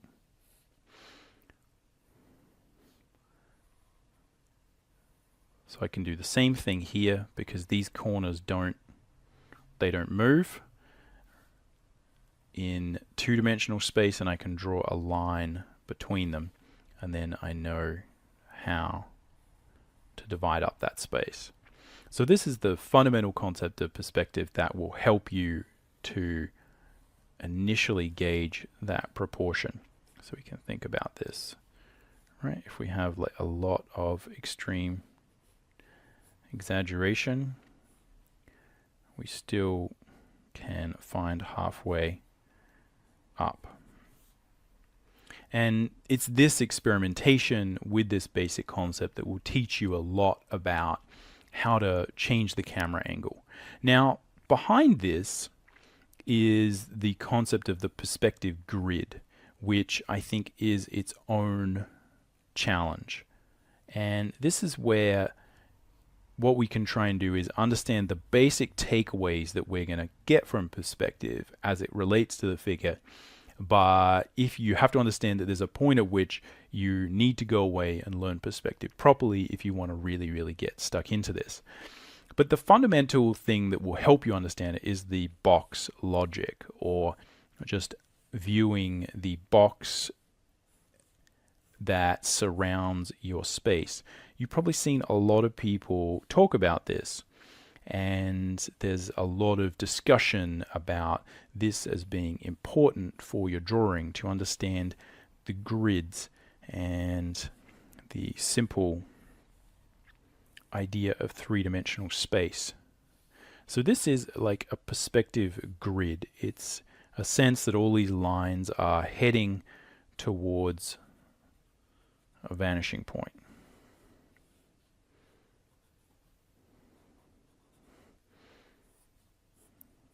And again, I'm just being very rough. Now, what we're trying to do here is increase our ability to visualize three-dimensional space around the character. And that's really all you have to do. What you have to do is imagine that as you rotate the cube, the figure rotates. As you rotate the figure, the cube rotates. And don't worry too much about the rest of perspective. Again, the more you can understand about it, the better. But at the outset, what we have to think about is just this simple concept of where these lines might be, and just make sure that as we line things up, things like our feet, things like our shoulders, are lining up with each other. Now, again, that will change as the hands move, right? As the hand moves up, as we pose the character, obviously all of that changes. It's really important to start and, again, get your understanding of the initial perspective right, though, because it's very easy to move things around once you get the character feeling as if they're solid. So the first part of the exercise is, as I said, just study and get good at dividing up space with different grids. I actually have a whole video on this basic concept that is talking about how you draw straight lines. And one of the reasons I use a grid as a good way for you to understand how to draw straight lines is because often the reason we're drawing straight lines is to draw a grid. So the concept of physically being able to draw grids is super important. But what you do here with the figure is just draw some different grids and then try and figure out where the halfway point is. Again, that's not a very good one. Keep going, keep experimenting.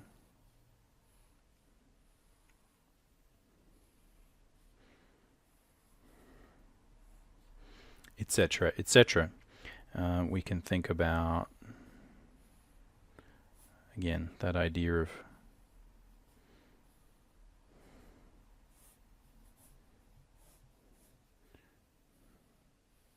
drawing a character where we're at a worm's eye view or bird's eye view, whatever it is. The most important thing initially is really basic.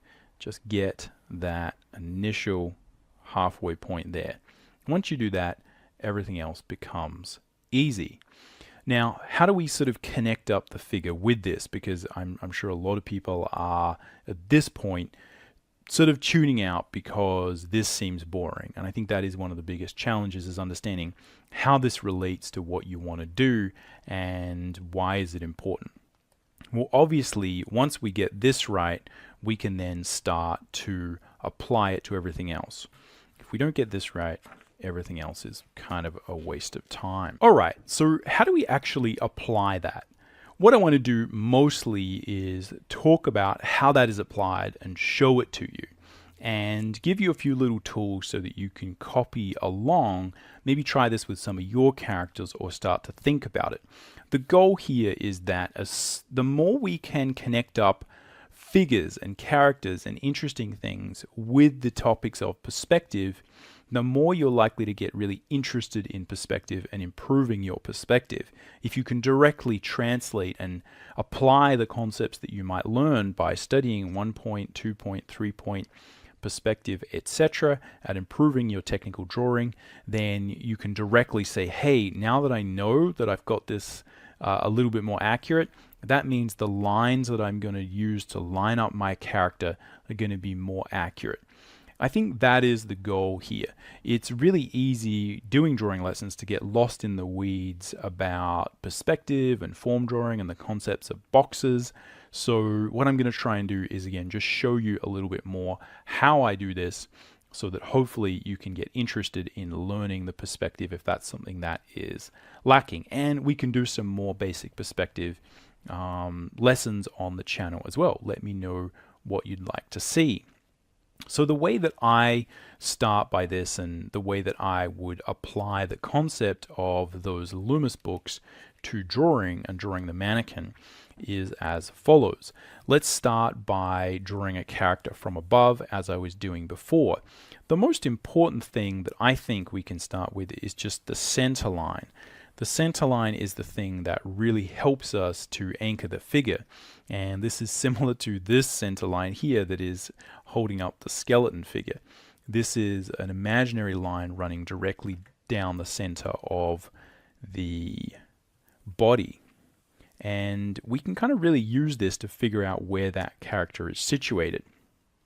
So here we can, let's define some fairly sort of benign perspective here.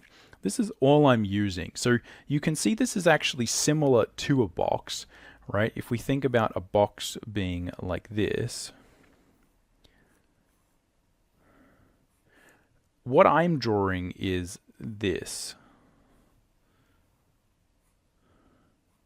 Right, so I'm drawing the center of the box. You can imagine if there was a line there and a line there and then a line directly down the middle. That's kind of what I'm thinking about here.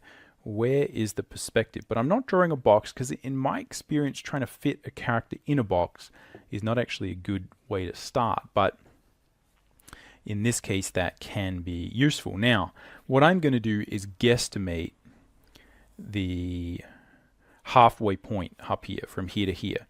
And this is something where, again, if you're having trouble drawing a line, right, again, thinking about where the perspective for that might be, and then trying to sort of guesstimate where halfway up is.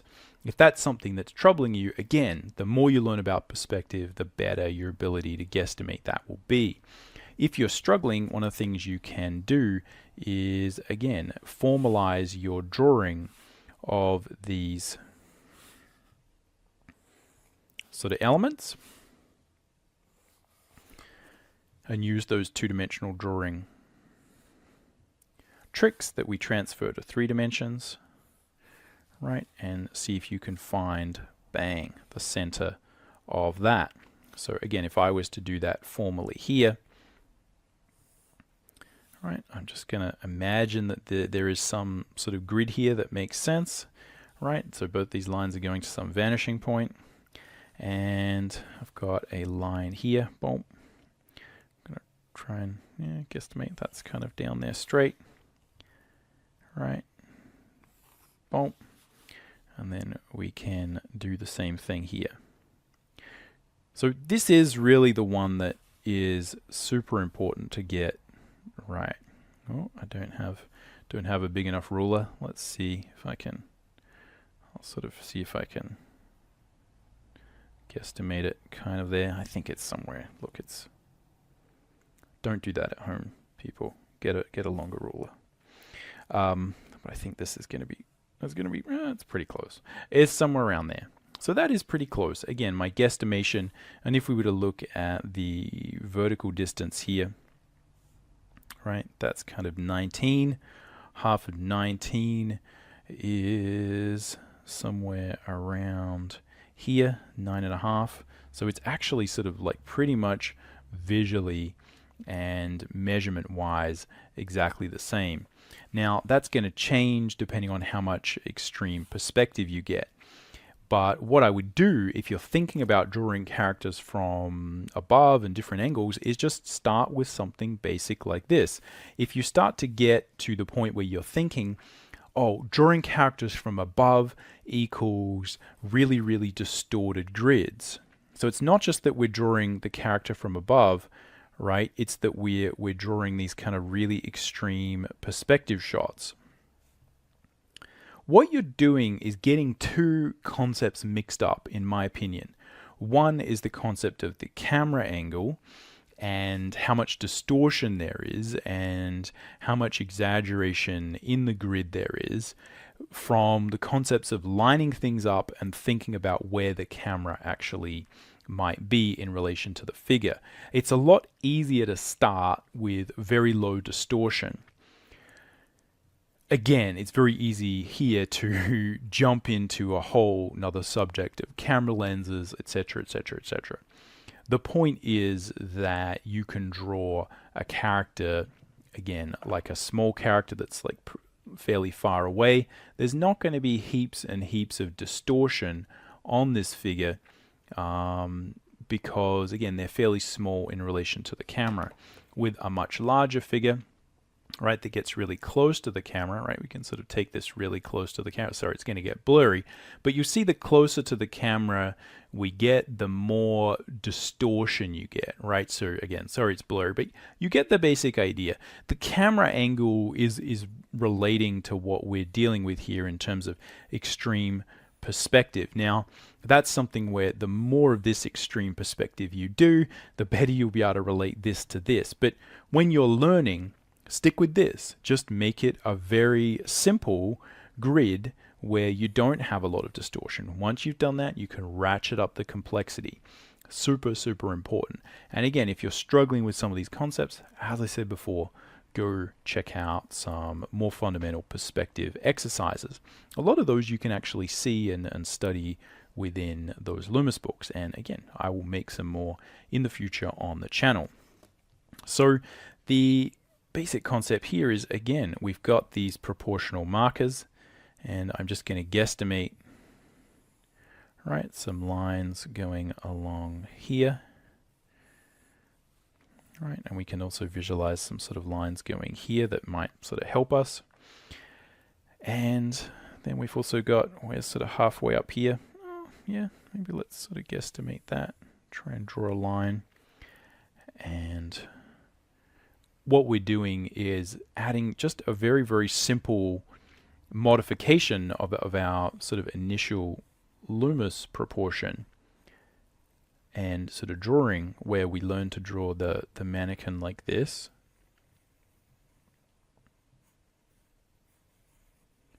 I've got a head here, neck here, right, shoulders here, etc. So we're drawing the mannequin like this. What we're doing is we're taking these lines which don't have a lot of distortion on them, and we're just making sure that we draw them from different angles. That really is all that's going on. Just because you don't have extreme distortion in your perspective doesn't mean it isn't in perspective. That really is just related to the lens and where we're seeing characters from. Again, if you think about going back to that sketch I had before where I had a bunch of little characters on the ground, normally that's going to be taken with a camera lens that's quite far away, taking a big sort of scenic shot from afar, and you're not actually going to have a lot of this distortion. This type of distortion is going to be much more prevalent when you've got the object really, really close to the camera, and there's going to be a lot more distortion there. So just keep that in mind. Now, this is still perspective, even though it's not ridiculously distorted. What we're trying to do is get used to lining up the character and drawing them from above and below. So here we're just going to do above, and hopefully I'll do a quick one below, and then we'll do a quick little sort of more cartoony character to show you how you apply the same basic concepts to something with a little bit more different proportional set. A little bit more of a different proportional set.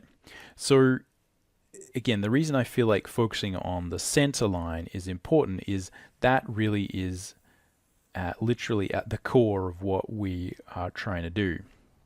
So I've got 1, 2, 3, and 4, and here I've got, right, I've got my 1, right, 2.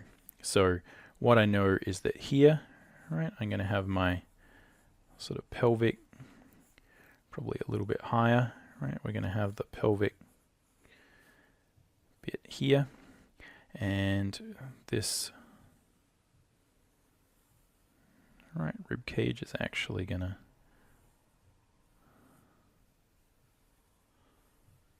come down here. So really good to get used to drawing these forms out in 3 dimensions. And this really is the skill that's probably more important and is going to help you. The grid helps us line up these points. So here I'm going to have, right, we've got the spine coming there. All right, we're going to have spine coming up there, and it's going to go into the head, just somewhere around here. Boom, boom, boom. Drop a line down there. Let's sharpen this pencil.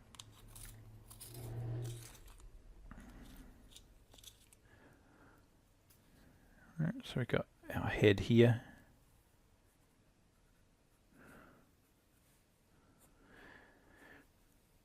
The lines will help us find these elements like the shoulder blades, right? They're going to help us find the shoulders from side to side. They're going to allow us to line up, again, the concept of where the hip bones are going to be. But you can see that having this concept of the center line is something that's really easy to keep us honest, because we can trace the spine, we can trace the which goes directly up the figure, and we can use that to help us find these different elements, and that, you know, just immediately will get us a lot closer to having something that feels symmetrical. And again, what we're after now is we've got this grid this way, right? We sort of have a grid this way. We don't really need it for a lot of things, but this is where, again, you can line things up and try and imagine where we have symmetry. Now, if you wanted to get more technical with the symmetry, you could try and do more technical perspective work to mirror. Again, I'm just going to eyeball. And what I would suggest is you just keep trying to eyeball it until you get sick of eyeballing it, and then go and learn how to measure it. Go and learn how to do it technically in perspective, and it'll hopefully be a lot more interesting then, because then once you learn it, you can come back to this and you know that you'll be more accurate. As I keep saying, I feel like that's so important. It's important to fail here. It's important to try to eyeball. It's not a matter of like get to a point where you're a 10 out of 10 at technical perspective, and then you can start eyeballing. No, you know, you are always guessing. You're always drawing cool stuff. Again, that's my primary recommendation, is draw cool stuff and, you know, figure out what you need to learn from drawing that interesting stuff, and do a little bit of this type of more academic study where we try and apply these things, and then, you know, go apply it to your cool stuff, and then you go back and forward and back and forward and back and forth. That really is the sort of magical answer as far as I'm concerned. That's really what sort of worked for me, and that's what I find typically works with students, is when they're constantly combining those two things. So what that means is sometimes you jump in and try and guess, and you fail, and you can redraw, and you can sketch around and try and draw something interesting, draw something fun, you know, try and, if you want to draw mechs, you know, try and draw some mechs from different angles. If you want to draw, you know, fantasy stuff or aliens, you know, draw some alien characters from different angles, etc., etc. Now, I've talked a lot about in other videos as well how to add the musculature on top of the mannequin. So for this demo, we'll just deal with mannequins, right? Because the process is almost identical. It's just a matter of thinking about, again, how the muscles kind of wrap around and look from different angles. But the trick here is, how do we figure out where these points of proportion are? So again, I've got this bottom of this third. Proportion is often where I'm going to have my elbow. And here, again, I'm going to find that I'm going to have a combination of, I've got the bottom of the pelvis here, and the hand, right, is going to stop.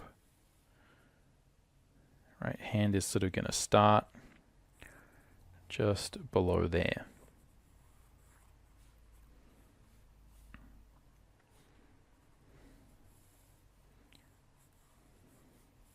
Got the elbow.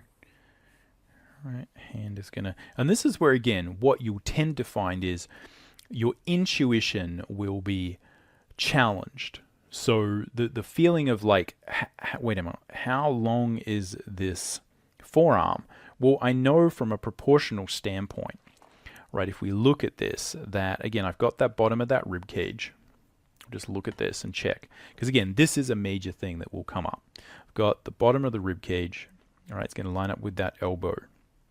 Now, it's very easy to figure out the depth and the length of these things when you're just drawing it flat on, but it's very easy to become challenged and accidentally draw stuff too long or too small or whatever, or just kind of, you just get tripped up and you're no longer able to engage your normal natural drawing intuition.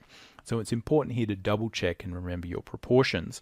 We can see again at the bottom of the pelvis there, that's kind of where the hands start, and the hands then go down, and they're kind of, you know, ending about halfway up this bone, or about, as I often say, one hand length above the knee, or certainly the hinge point of the leg. Whoop. So that is one of these things that's kind of quite tricky from a proportional standpoint to really get. All right, is understanding where these lines are likely to go.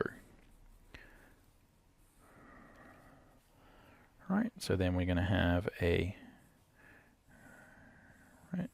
line about there.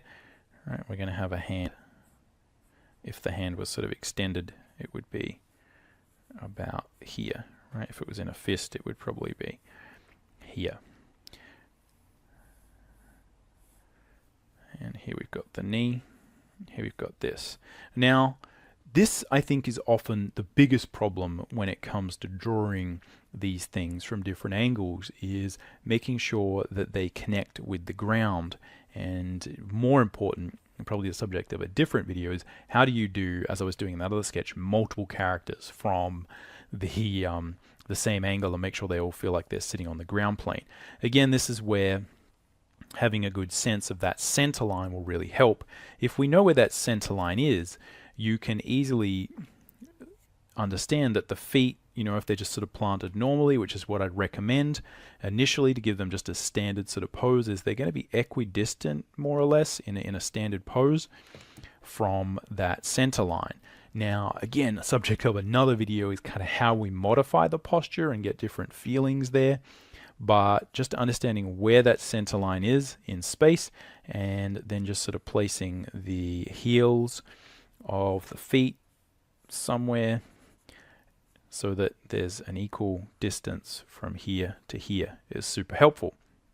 And then what I'm doing is basically just thinking about where these lines are going out at different angles.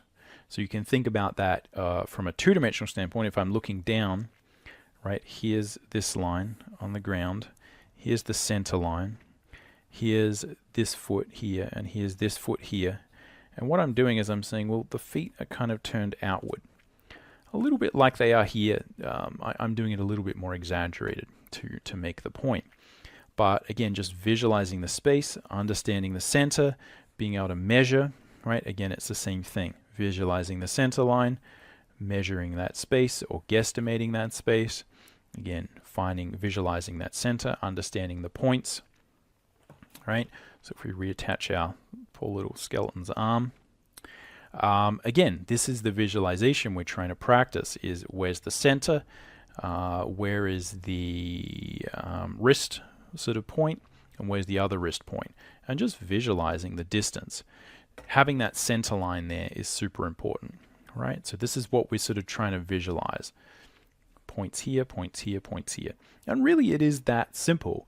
It's just a matter of staying true to the proportion, understanding how important the proportion is, understanding how important finding that middle section is. And what I'd say is not getting too lost in the perspective, just understanding that what we need is almost just parallel lines, right? Almost all I need to know is that, right, this line is kind of at like a similar angle to this one. It doesn't even need to be too much in perspective. I don't really even need these to be going to the same vanishing point. I just need them to kind of be almost in an isometric perspective to practice this. Again, once you start getting this and you're able to place these things accurately, I think that's when you'll be able to experiment a little bit more and take it to the next level. All right, let's try from below, because I think, again, what that will do is help us to just reiterate, do the same thing again, but we'll deal with a much more extreme angle. So we'll have a basic angle there, right? But a little bit of, let's put a little bit of an angle here, right? So maybe the horizon line is super low down, right? Here we've got our horizon line. And again, what I'm after is a sense of where that center is. So I'm just gonna, now, again, there's a procedural sort of thing here, which is obviously, you know, I could draw a big box here, right? So I'm trying to find halfway here. It doesn't really matter how big this box is. That's not really the point. All I need to do, you can sort of draw any old size box. Again, I'm going to run out of ruler. Let me find a bigger one. This will solve that problem. So you can see here that it's going to find center right over here, but that does give me a really good indication of where that's going to be, because all I'm going to try and do now is sort of draw, if we sort of try and understand what's happening from a visualization standpoint, right? I've drawn this, right? And what I'm trying to visualize is where this one is going to go. Now, it's not going to go there, right? I don't want to draw it that way because that doesn't look like it's going to the same vanishing point. I want to draw it so that it feels like it's going to the same same vanishing point over there, right? That's kind of what I want, right? And I want my horizon line to be somewhere there. That's kind of what I'm doing. Now, the line can be over here. It doesn't matter. What I'm after is where is halfway up this measurement, right? So if there was a line here or a line here, if I find the center between this line and this line, it will give me halfway up all of these lines. Hopefully that makes sense. Again, if not, it's a good example of how learning some more perspective may help. So here again, what I'm doing is this is the bit that will derail you if we get it wrong. What I'm trying to do is figure out where I place this line. Now there's a really easy trick that you can use, and that is to just measure. This is another sort of easy sort of way you can do this to kind of help you guesstimate. What I can do is physically measure. Right here I've got right, sort of roughly, that's roughly 20, so 10 is going to be halfway up here. And if we sort of take a measurement here, that's 16 and a half, so 8 and a bit, right? It's going to be somewhere around there. So if I kind of draw a line between these somewhere around here, right? Again, those things don't all line up perfectly. That's going to give me a pretty good indication of where halfway up is. Or you can just guess. Totally up to you. This is a really good way where you can start to apply these boring perspective concepts to your drawing, get a better result, get a better guesstimate, and make sure, again, you're doing that thing, building that muscle of applying the technical knowledge to something that's actually going to help you. The other thing you can do is you can try guessing first, and then you can do all of the things and see how far you get. You can see I kind of guessed about there, and it was a little bit down there. The point is that we want to get a feeling for where halfway up this figure is if we then start drawing the rest of these lines. Because obviously what I'm going to do now is divide up this top thing into 4 sections, and I'm going to divide this into half. And I'm just guesstimating at that point. Why? Because this is pretty accurate. And what you'll find generally with a lot of perspective is once you kind of key into it, once you kind of understand like, oh, I get what's happening here. I've got a solid indication. I know these are true. Then it's a lot easier for your brain to kind of guess the rest, if that makes sense. You kind of have the framework and the rest kind of fall into place. So again, I've got some of these lines going here. I'm not drawing them that accurately, but it is the same idea. We're going to have, what I'll do and what I suggest to do is kind of just rough it in first, right? I'm going to have here sort of pelvic stuff here. There's going to be a rib cage thingy here. Again, they're going to sort of line up a little bit. Again, you know, the side of the rib cage will kind of line up with the pelvis. You kind of have that. Boom. Right. It helps me anyway to sort of visualize the spaces a little bit, right? Take those sort of jelly bean, take those, where's a good place to draw here? Take the jelly beans, right? And add dimensionality. Right? Just think about like, where is the 3-dimensional space there? Let's draw through, right? Let's try and define that space. I'm going to have a spine that goes up like that. It's going to come back behind, right, from the spine, comes back, sort of curves in. Oh, sorry, let's get that closer. Curves in on the small of the back, goes out, and then comes in. That's that sort of arc that I'm trying to visualize. So it's there, comes back up here, right, and then it's going to insert in the back of the skull there, right, and then I can draw the skull, right, I know, right, can define dimensionality within that sphere, etc., etc. And here I've got, again, some shoulders. Right, I'm going to place those shoulders. Again, visualizing. Right, got sort of a neck here. Again, I feel like those shoulders could be a little bit, again, a little bit more on that line.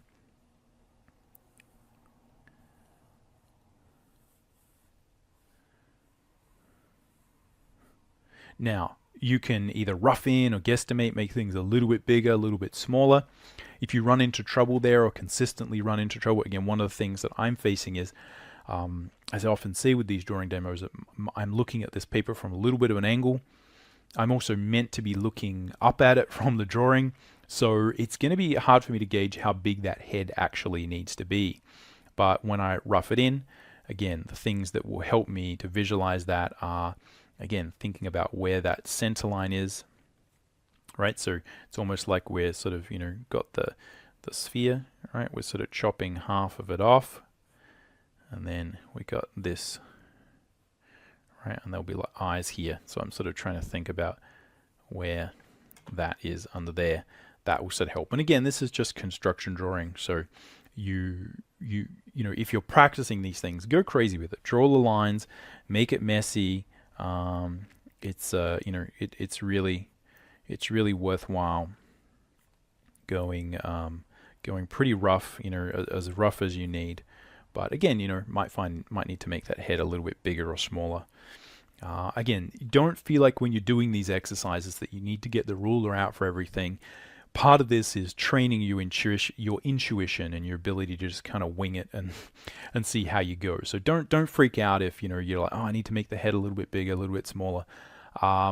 If it's really important and it's a really, really highly detailed illustration, then, you know, you might measure it out a little bit more. But most of the time with the mannequin, what we're after is lining things up. The things that will make the drawing really sort of awful are if you know, the arms aren't lined up properly. You know, if the eyes don't sort of line up, right? If I don't, you know, if one eye's you know, up here and the other eye's down there or something silly, those are the things that are going to make the difference. It's easy to kind of make the head overall a little bit bigger, overall a little bit smaller. Make sure it fits the character you want. If you're drawing a manga character, obviously a head might be a little bit bigger, eyes are going to be a little bit bigger, right? Might be some sort of crazy hair or something like that on the figure. Who knows? Again, most of this is just get stuff in the right spot and then know the grid that you've got to line everything up on.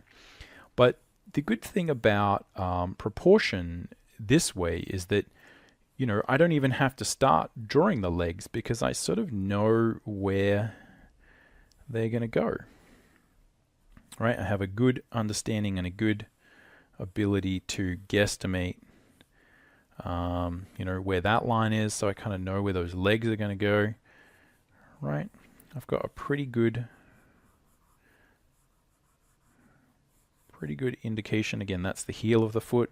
This is the ball of the foot, so we can't see it. This one's foreshortened, right? Coming at us. Again, that's, you know, its own little drawing problem that can be quite challenging to solve, but at its core is just, you know, going through things logically and kind of thinking about what you see when you're looking at a foot from front on.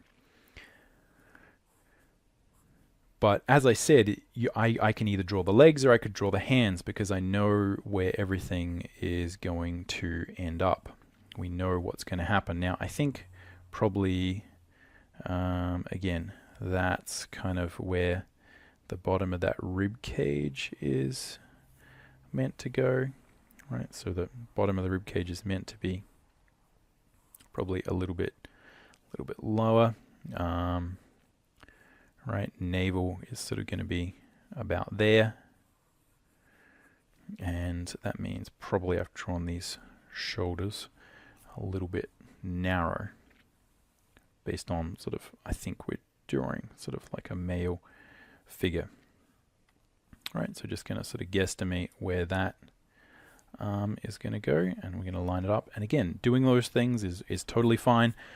A lot of it is just recognizing the proportion. You know, you go through it, and then just, you know, I realize, oh, that's right, you know, that torso, right, sort of comes down and you know, hits the bottom of that proportion, right? So we sort of got 1 proportion, 2 proportion, 3 proportions, 4 proportions. And here, that's 1, 2, 3, 4. So I just drew this a little bit small initially. Again, not a problem because we can go in and adjust it. And that probably means visually this head is going to want to look a little bit bigger. But that's all we need to do. I know that the shoulders are going to be there. Again, I know that the forearms are sort of going to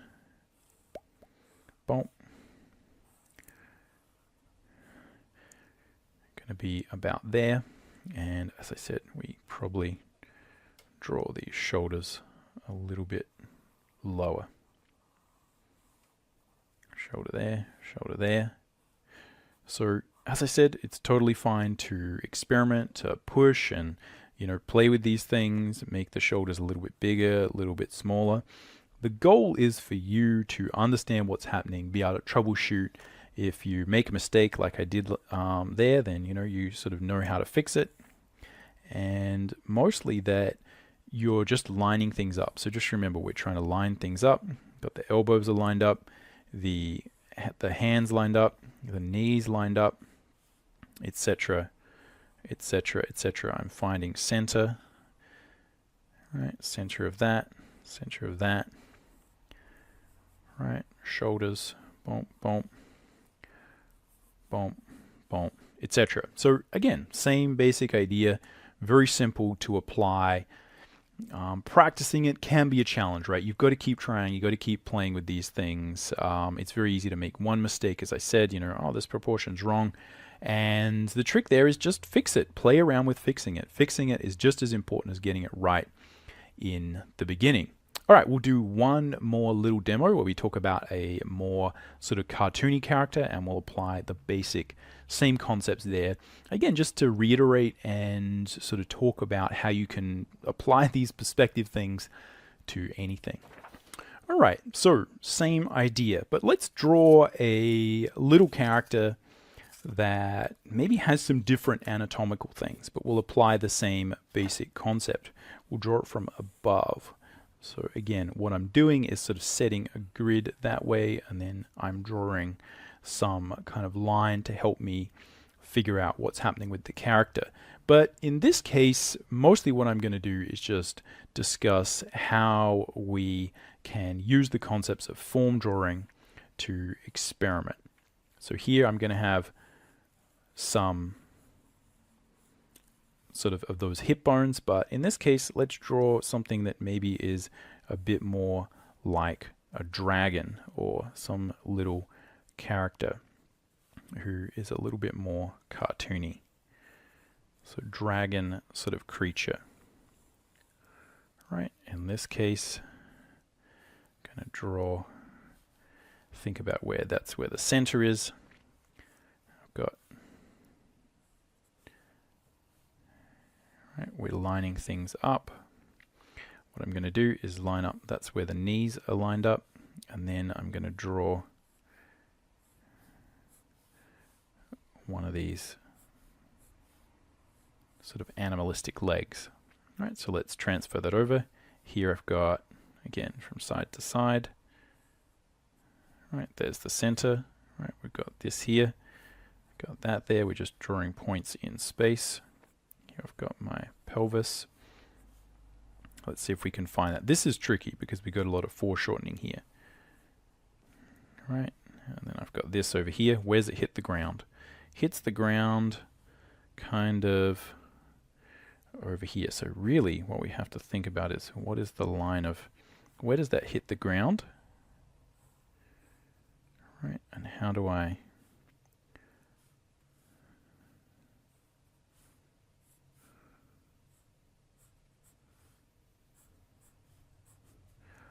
how do I get that leg to sit there, right? So again, if we were to look at this from above, if I draw this line from here, right, you've got sort of the pelvis, and what we're doing is drawing legs out, boom, out here, and then it goes back, but that is kind of underneath. Right, so we're finding that point of this. Look at it from the side, it's going dunk, dunk, dunk, dunk.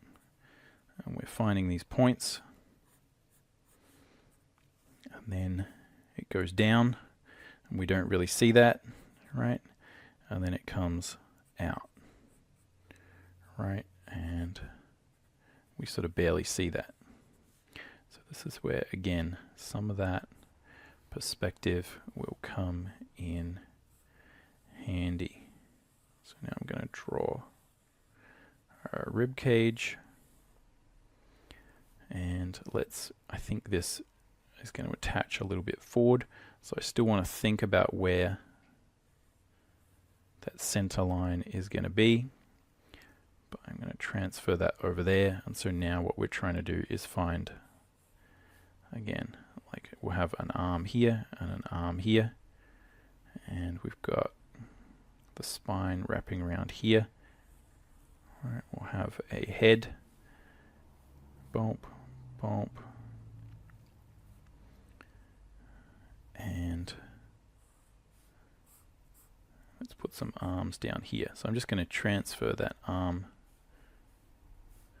right over here. Let's have some big chunky hands. Right, so we've got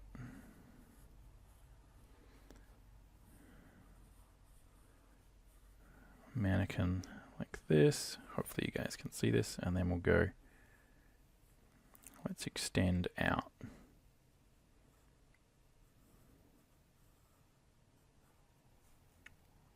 Right.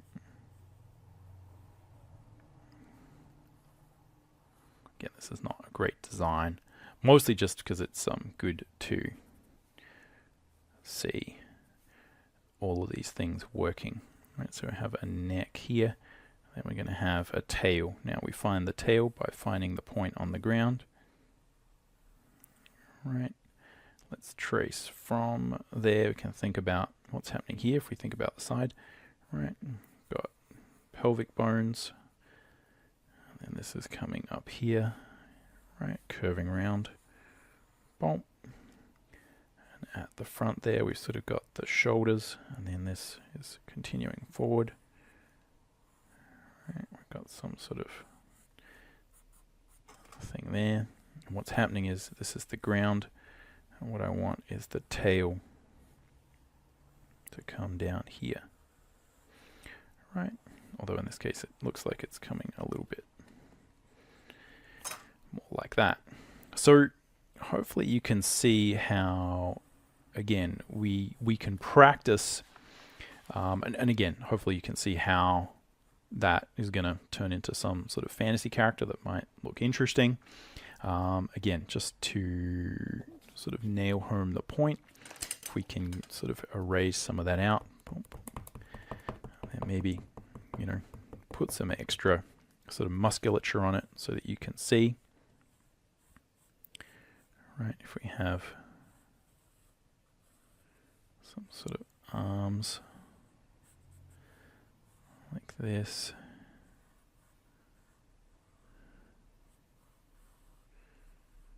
Right, leg.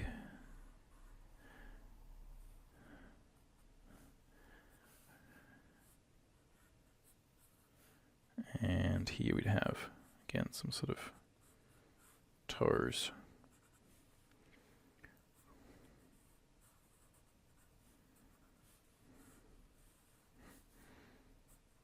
So yeah, again, hopefully you see that we could build that up if we wanted. And to me, you know, this is the sort of stuff that I was, you know, more interested in doing as, you know, characters that weren't, you know, typical humans. But the point is that just practicing these things, stepping through the basics, doing your simple division of space will really help. If you can do this right, if you can practice this and just keep going, break out the ruler if you need to do it. If you're finding things are going wonky, as I said, go back, check your fundamental perspective knowledge, make sure that you're being accurate. A lot of the time, these things are sort of going pear-shaped because, as I said, we're trying to do a little bit too much of this extreme perspective. You're trying to do too much. Stick with something that's almost like an isometric perspective. Isometric perspective is where, again, the lines don't really go back to a vanishing point. They're just kind of parallel to each other. That will teach you the fundamentals of how to control these grids that underline the figure and the structure. Once you do that, then you can start to build out more interesting characters. You can start to play with, again, much, much more extreme views, much more extreme angles. You could try something that is super distorted, right, where we're seeing like massive amounts of distortion there. Again, you ratchet up the difficulty bit at a time, do a little bit of this, and again, there's like levels to the degree to where you're studying. These are still abstract studies. Do a few of these things and then just go draw your normal stuff for fun, right? That's what's important. The idea is important. Having fun while you're drawing is important. If you find that these are tricky, as I said, go back and just, try and get your ability to draw cubes or some basic things as solid as that can be, because then you find that there's follow-on. There's a flow to how these things support each other.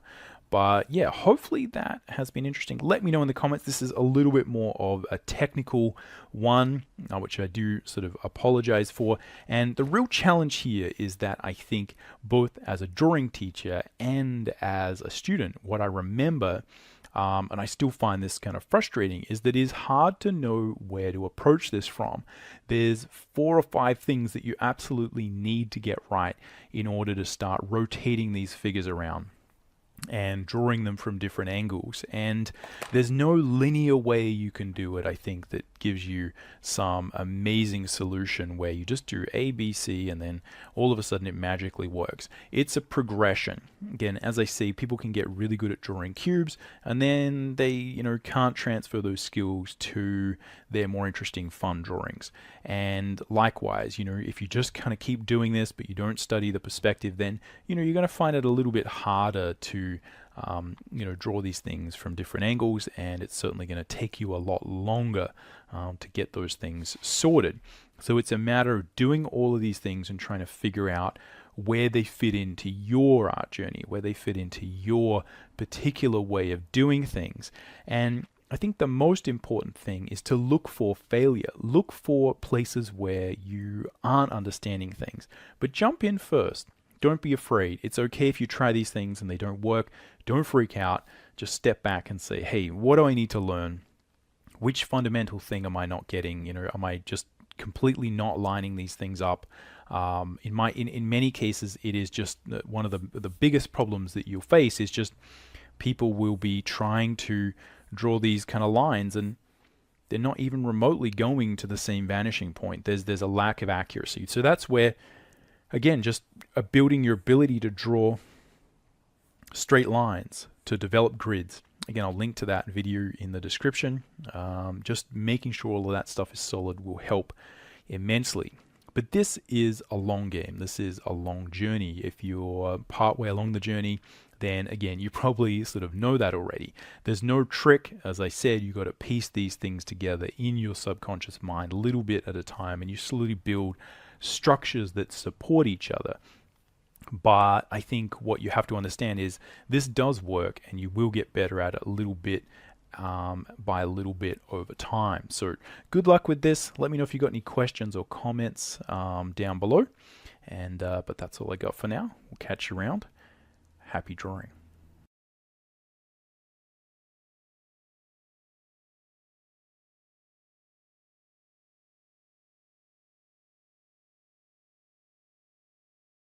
If you get, I think I read that like a big chunk of ice fell off one of the ice, what do you call them? Caps. Ice caps. Something like that. I think they said it's the size of the Empire State Building or something, it snapped off and went into the water, and it's melted. And they say, oh, it's bad news, you know, that something that size is melting. But the way I look at it, if something that size falls into the water, it's like a big ice cube, and it's gonna freeze it up again. You with me? Not really, Carl. Go on. Right, you get a giant ice cube, the size of the Empire State Building, stick it in the water, it's gonna make, it's gonna stick back on again, isn't it? Well, no, only if it freezes up again. Yeah, well, it will freeze up. The water's going to get cold again because you've just put a giant ice cube in the water. So when you put an ice cube in a drink, the drink doesn't freeze, does it? No, the ice melts. If you put one the size of an Empire State Building in your glass of Jack Daniels, it's going to make it freezing. It's not going in a glass of Jack Daniels, it's going in the ocean. I know, but you see, I'm using my fables. Imagine a world. Use your brain instead.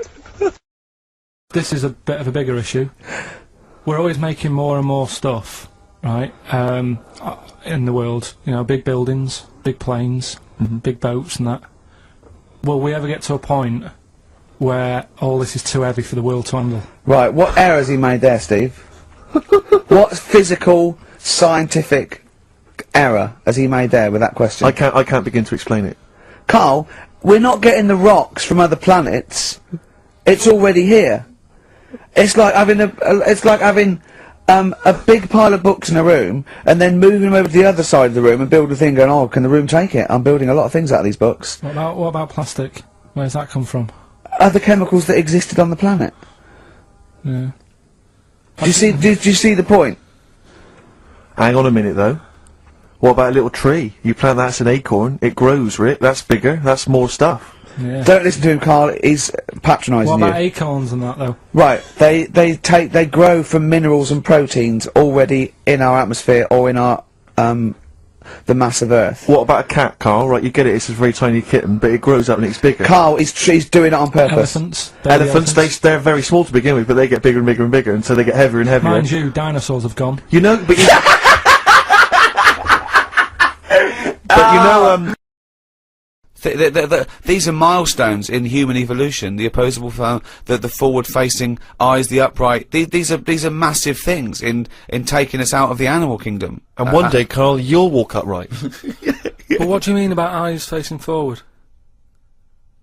You mean before we got here, there was people whose eyes were looking in their head? I don't understand. Is that what you mean? No, because when we got sort of binocular vision. Do you know Anne Frank? That's all I know about Anne is. There's no point pretending that I know stuff. Yeah.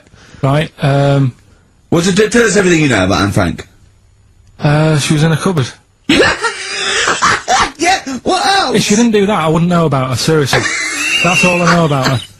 Yeah. So what did she do? But how do you think we know about her cupboard because of her book, don't we? But hang on, what in the bigger scheme of things? Why was she in a cupboard? I don't know. Right. I honestly don't know. You don't know anything else about Anne Frank beyond the fact that, to quote you, she was in a cupboard. Well, what's she done then? You tell me. Why should I know more about her? Firstly, I don't think she was in a cupboard. She wasn't in a cupboard. She was in an attic. All right. Yeah. So what was she doing? She was hiding from the Nazis.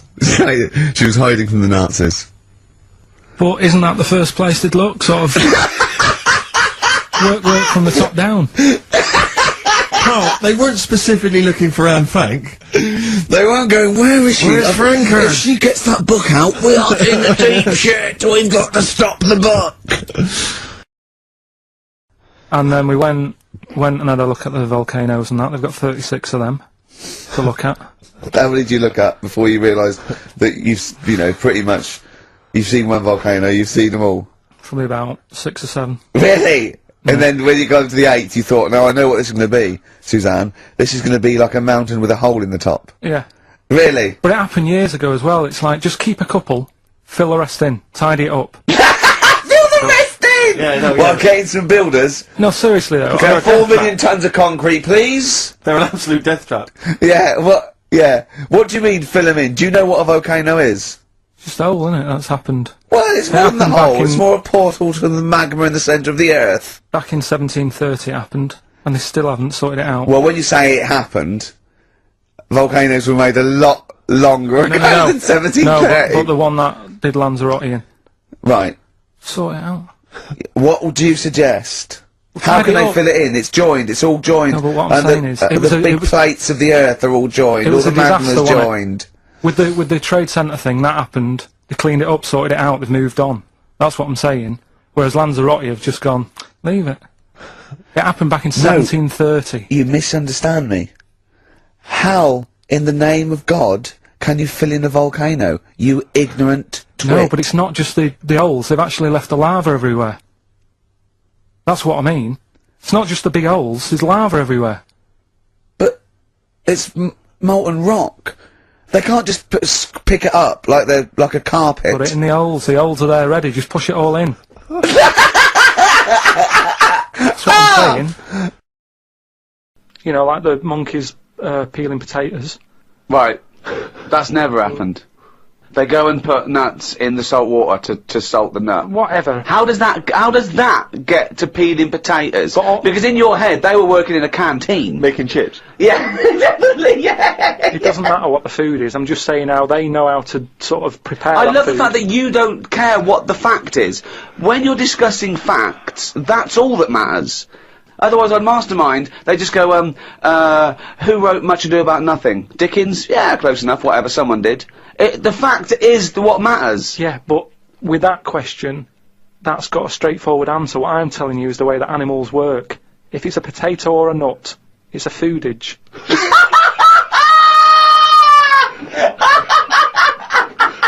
And once again, I return you to my question as before. What's your point? What point were you making? It's either a chimpanzee with a typewriter with an infinite amount of time. He would eventually, by definition, mathematically, type everything ever possible. Okay, or it's an infinite amount of chimps with typewriters, and one of them will type it first time. But already, that's not right. You either need to have. What do you mean? monkey. What? You mean Let's hear his employment point. laws? He What do you mean it's not right? Let's hear him out, please. If it's one monkey. Yeah. With a typewriter that's got loads of ink in it and that, right? At least it knows what it's done in the past. It's not. Keep going. Crime. If you've got a load of monkeys, it's like if you have too many. What's that saying about too many chefs? Too many chimps spoil the soup. Right. Well, it's the same thing. It's like, well, I didn't tell you to put salt in it. I was going to put salt in it, and it messes it up. Whereas if it's just one, they know what's gone on. So what I'm saying is, just leave him go. I can't be bothered. I want to hear. I want to hear the rest. This blows my mind. He doesn't know what this does to me. It's a mathematical problem. I want to hear the rest. well, it's just I just don't think it will happen. What do you mean you don't think it'll happen? Infinity works it out for you by definition. But not Shakespeare. Oh! Shut up, you idiot! Rick, do you know what he said to me? I said to him, I explained it to him, I said, you've got an infinite number of monkeys, infinite number of typewriters, they will type the complete works of Shakespeare. He said, have they read Shakespeare? You're an idiot! Play a record, no, I'm not having this conversation. When are the exams? June? Something like that, yeah. We're trying to register next week, and I reckon you can get an A or B. I'm busy. I'm busy. In history. No, don't worry about it, it's just easy. You get your Brody's notes.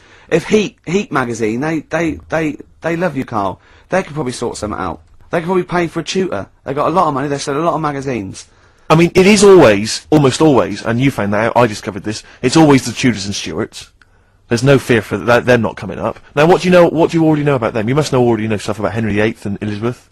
No, because it's too long ago to even get interested in. Do you know what I mean? You can't. Is that why you didn't? It. Okay. The Anderson thing, it was like, God, you know, I bet my mum and dad were in an Anderson shelter. You know, this is interesting. What, when they? Oh, my granddad would have like had something to do with this. But the Tudors, it's like I don't know even if they had a family back then. Play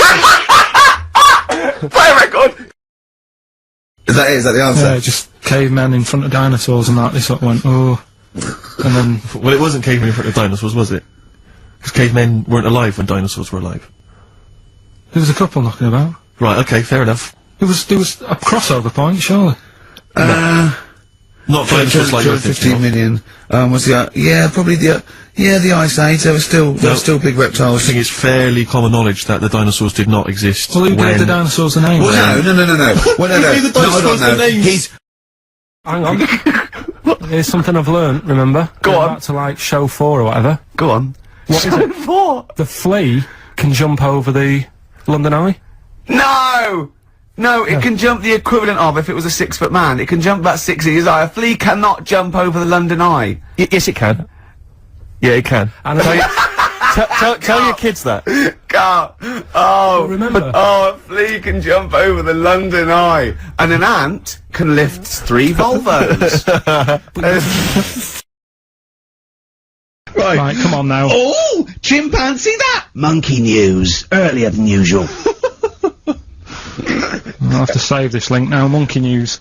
We've done a lot of stuff, right, on monkeys, and most of it has been is bollocks. No, has been like happy stories. Oh, is this a sad? It's not. Is this gonna be like our tune? Our monkey tune. Simon Bates, and welcome to our monkey tune. No, but do you know what I mean? We've done stuff about a monkey that robbed a bank. Yeah. Why is that happy? He had a great life after that. Right. What, in Marbella? Yeah. Right, we did, the one who saved someone's handbag in a railway station. We've had a lovely marriage, couple of marriages. Couple of monkey marriages. Yeah, yeah. There was the one who got a job in a railway station. Yeah, the hairdresser. The one who set up a business in Spain. I don't even remember that one. I mean, I'm willing to believe that happened. Go on then, Carl. But anyway, yeah. So today's isn't that happy really. It's about some monkey. I think it was a chimp. Who's an ape? Go on. It tried to.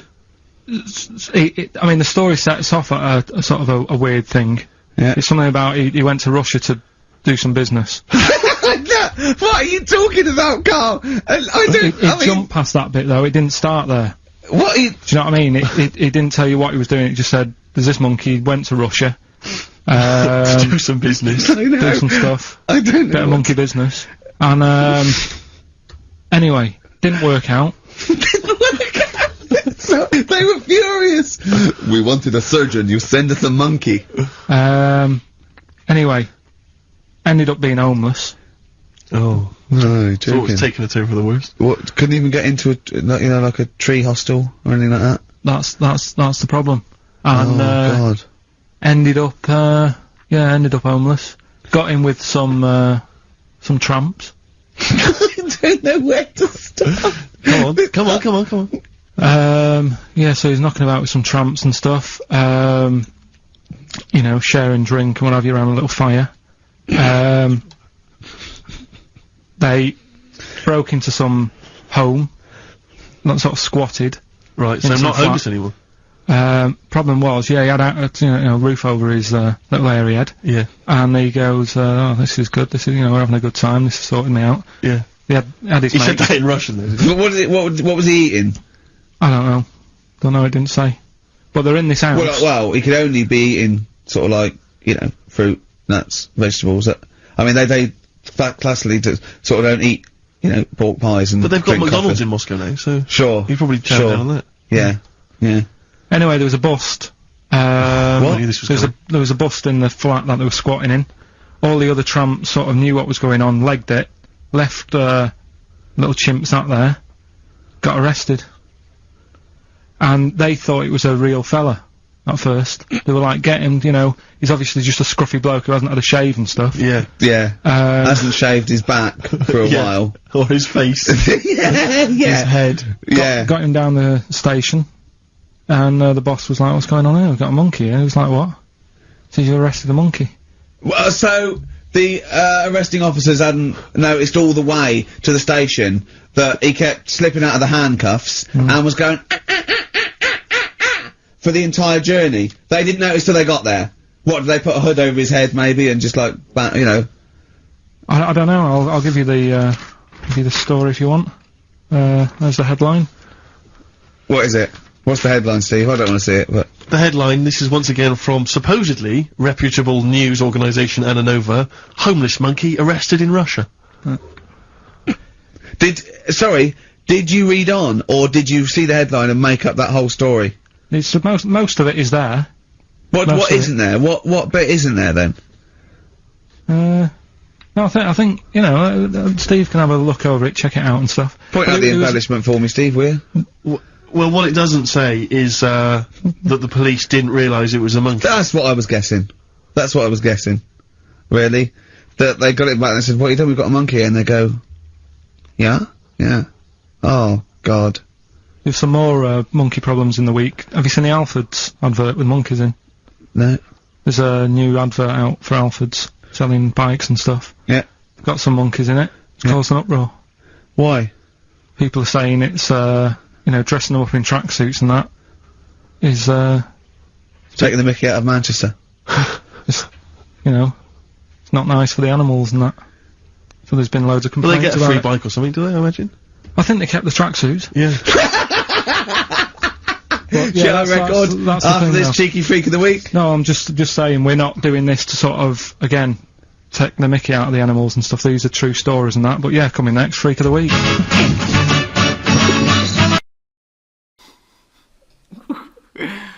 Hello, Ricky Gervais, with me, Warwick Davis. Yeah, can I just say, this has nothing to do with me, the fact that I'm dressed like this. It's because what he wanted.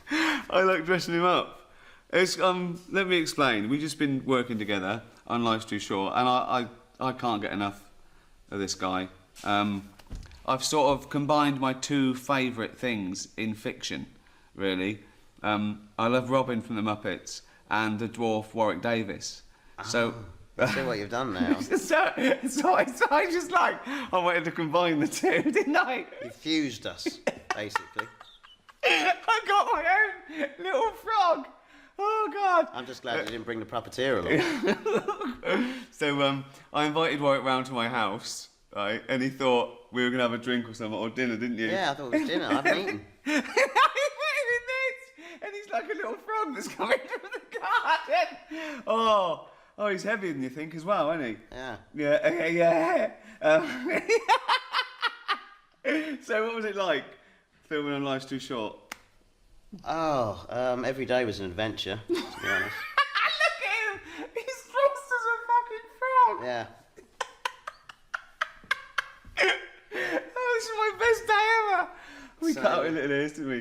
Yeah, we did, yeah. Little frog. Could you hop? Could you hop up I the stairs? don't think I can hop. I honestly don't. Well, you can have a go. Now we've got the... see if you can hop up the stairs.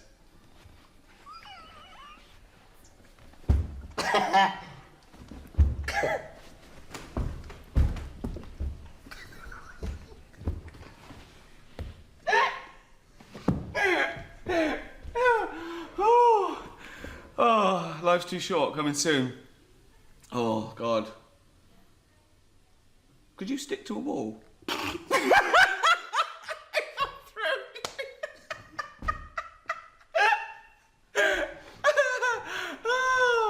Oh, God.